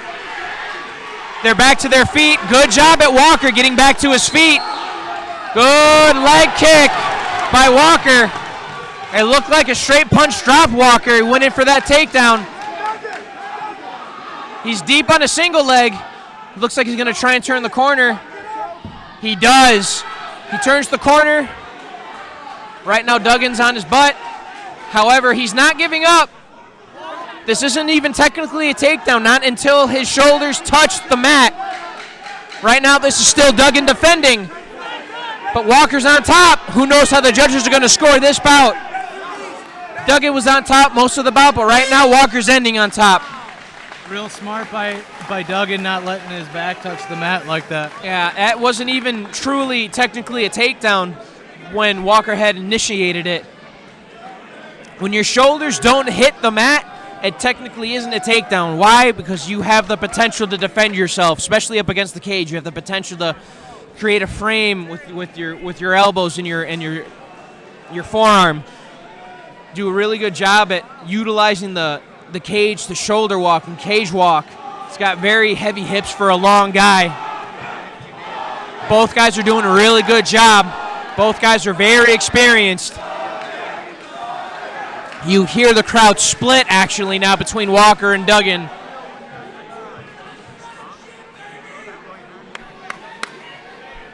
Who would you give this fight to? It's very close. It is really close. It's very close. Duggan staying busier. Chief Patterson said that Duggan is staying busier. Honestly, I would have to score this fight a draw coming into this third round. Duggan also had a lot of control in the last rounds. Good pressure by Duggan. He's got very good pressure. Good overhand right by Zach Walker. Landed a couple good overhand rights, but Duggan enters He looks for the takedown. He's deep on a double. He's got his hands clasped. He's got the gable grip. He's looking to turn the corner and get him down. What Duggan will want to do is turn to his right and turn his opponent away from the cage. Oh, good reversal by Walker, but good scramble by Duggan. Walker ends up on top. He's in full mount right now. Duggan's bloodied. Right now, Walker's got his back. Right now, Walker's got his back. Walker's got his back, and he's got one hook in. He's got one hook in, and he's a little high. He's a little high right now. Good job. Good scramble by Duggan, keeping on top of him. Right now, he's in the top half guard. But right now, Walker's got a butterfly in to see if he recognizes that. Nope, Duggan cleared it, and he's in full mount. Duggan's in full mount once again. This crowd is just loving Duggan right now. Power's out of it. Yeah. Walker just powered out of it, but Duggan's still on top. Duggan's still riding him out in the front headlock position. Here in the front headlock position, Walker's on his back. Duggan forces him to his back. Right now, Walker's on his back. They're in side control. Good job by Duggan. Right now, Duggan's in side control. He's bloody at the nose. That doesn't disable his ability to breathe. It just makes it a little bit more difficult. But right now, he's on top. The crowd's behind him. He's got to be really confident coming into this. Walker's hand fighting. He's trying to get that. He's trying to get that overhook around the neck of Duggan, and he's trying to get that overhook around the right arm of Duggan to try and shrimp out and get to a better position defensively, at least on his back. Right now, his back isn't touching the mat. If Duggan's smart, he could just clear the legs and get in the mount. But right now, he's in a half guard. He's in a very loose half guard right now. And Walker locks it up. Good pressure by Duggan. I'll tell you what, I'm really impressed with Walker's ability to keep half guard. I'm really impressed with his ability to shrimp, to get back to a defensive position. And whenever he's on his back, he's never in one position for very long. See, he just waits and explodes. Yeah, he does. But it takes a lot of energy to shrimp out like that. You're right. Good job by both guys. Duggan was on top the majority of the round. That round could go to Duggan. Duggan could be ahead right now. I think so. As far as controlling the fight, he's been dominant. Duggan has had top control plenty of times. He's transitioned to mount plenty of times. He's initiated the takedown more times, more often than you would think. Succeeded with the takedown. Yes. It's very interesting because he's fighting a shorter, stockier wrestler. He's out wrestling somebody who physically has a formula that would work against the longer, taller guy. True. And Duggan's grappling small. In jiu-jitsu, when you teach somebody how to grapple small, meaning you learn how to take away the space, to take away those short, tight spaces, those short, tight details, those inches, those centimeters, it goes a long way. Duggan is a very intelligent grappler. You see it. Round number 4. These guys got 6 minutes left. Good body kick by Walker. Push kick from the rear by Duggan. Good lead hook by Duggan. Good overhand right lands by Walker. Looks to have stunned Duggan. Walker gets looking for the takedown. Walker's looking for the takedown. Good whizzer by Duggan. Even though he got clocked, he's still aware. Took it like a champ. Good whizzer. He's still on his butt, but he's really good at cage walking back to his feet. Good job at pushing the head down of Walker. Very intelligent. Now he's got the front headlock position. They break. That chin on Duggan is incredible. Absolutely. The tape was hanging off of the red corner for Walker, of the gloves. Right now, these guys are exhausted. They're tired. Good right hand. That was a good right hand by Walker, but Duggan's looking for the takedown. Usually when he gets his hands clasped on his opponent, he gets it, and he does. Whenever he gets his hands clasped, he always gets the takedown. I'm going to see if he could scoot his hips away from the cage. But right now, Walker's recognizing that. He's putting his arm in between the legs of Duggan so that he can't pass. Duggan recognizes that, transitions to his back, gets right underneath the armpit. He's looking for a hook on the right side of Walker. Is Duggan. He has one hook in. He's looking to grapevine him out. When you see that shin trying to stretch out the calf, oh, he let it go. When you see the shin try to stretch out the leg of another opponent, it's called the grapevine. Very uncomfortable. Duggan is working really hard for this takedown. Walker's finally starting to show some fatigue. Good takedown. Very powerful takedown. Dumps him. Gets the gable grip, gets his hips lower than Walker's, and right now, Duggan's on top in half guard. I'm really impressed with Walker's ability to defend himself off of his back, because he's done a really good job at defending himself off of his back. He's kept half guard very well. Idealistically, you would want to be on top, but he's kept half guard very well. It's difficult to hang in there when you got somebody pressed on you for that amount of time. Yeah, I'll tell you what, Duggan's got some really good top pressure right now. Right now, Duggan's looking for that hook. He's got over-under position. Good job at Walker getting back to his feet, but good pressure by Duggan. Good pressure by Duggan. He's on him like glue. He's going to drop his hips as low as he can because Walker's the shorter guy naturally. Walker's looking for a Kimura, Sakuraba style for the takedown. And he lets go of the grip, does Walker. Both of these guys are working extremely hard.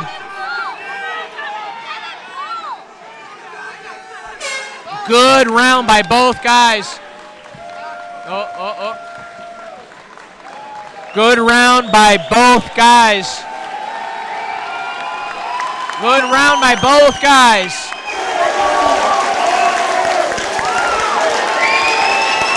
All 5 rounds, ladies and gentlemen. That was a phenomenal performance by both guys. That was a lot of high-level mixed martial arts.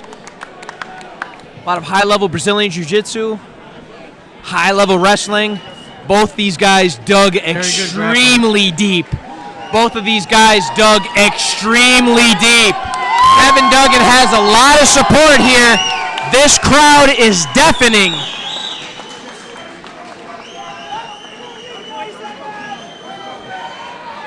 Good job by Zach Walker defending himself when he was on his back, and good job at getting back to his feet and scrambling and reversing positions. Walker had some of the nastiest overhand rights I've seen in a long time. Walker's got powerful overhand rights. He had some pretty good kicks too. You can tell who the crowd's rooting for the decision. Here's Miguel Flores with the official decision. Ladies and gentlemen, after 5 rounds of action, we go to the judges' scorecards. Judge 1 scores the contest 48-47.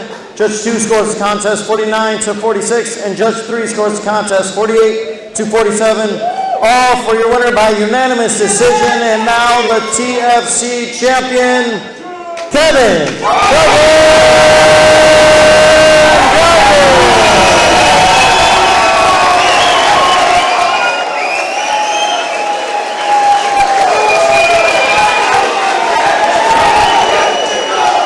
Phenomenal fight displayed by Kevin Duggan and Zach Walker. Tremendous display of grappling, both back and forth. These guys are scrambling like lizards, man. A long, hard road fought. Here's Miguel Flores with your new champion. 5 hard rounds to eventually become the champion. I mean, you went from, in the first round, it looked like you were almost about to be finished. You had a rear naked that was tight, but you gave the thumbs up saying you were going to last it. And then you had multiple opportunities to finish him. It bounced back and forth. What were your thoughts on the fight? I think it just shows one thing you can't really build is skill, is heart. I think I got a whole lot of heart. I got great teammates, great coaching staff, working on my skills every single day and getting better. But heart's something you really can't build. I'm here. I'm going to be out here 5 rounds. It's going to be really tough to put me away and put me out to put me away. It's really, I mean, my heart, I think, really spoke through. I'm fighting for somebody who's dealing with the hard difficulties right now, just fighting for them. So, I mean, it really just shows, you know. In that 5th round, it looked like your knee buckled. It looked like you hit you with a shot that was flush, and it looked like it took a little bit for you to get your senses back. How hard was that shot, and how long did it take you to eventually be okay from that and recover from that shot? I've been hit hard before. I started training with Savages over here to hit me in. I was hitting in practice. Being rocks, nothing new. Getting my heart, I think, just really shows, you know, I'm here to stay. I'm the champ now, so what's next, you know? What do you want to say? I mean, obviously the crowd was largely in your favor. What do you want to say to everyone that came out to support you tonight? Your support means the world to me. I wouldn't be able to do what I do without the crazy amount of support I have. I love each and every one of you that came out tonight. It really means the world to me. This fight is for my grandpa. I mean, it's a very nice situation, it's more difficult, but yeah. I got the Irish flag, you know, and I wish he was here as well, so let's go back to him. Awesome, ladies and gentlemen, give it up one more time for the champion, Kevin Duggan. Duggan has got phenomenal cornermen. He's got Motas Oscar. He's got the Oscar brothers. It'll be July 12th, the 24-year anniversary of the Total Fight Challenge, right back here at the Bedford Park Swanson Center. We look forward to seeing you all then. Thanks, Matt. Appreciate it. Challenge. Kevin Duggan has got a lot of good guys in his corner, and he got it done tonight. Ladies and gentlemen, I hope you enjoyed our night tonight here at Total Fight Challenge Productions. Our next event will be July 12th, the 24th anniversary of Total Fight Challenge. I want to thank my partner, Keith Patterson. Yeah. Thank you guys so much. I'd like to thank Good time. the Fun ride. Luznicki IT for providing us with our audio and video. Thank you guys so much. We will see you guys July 12th.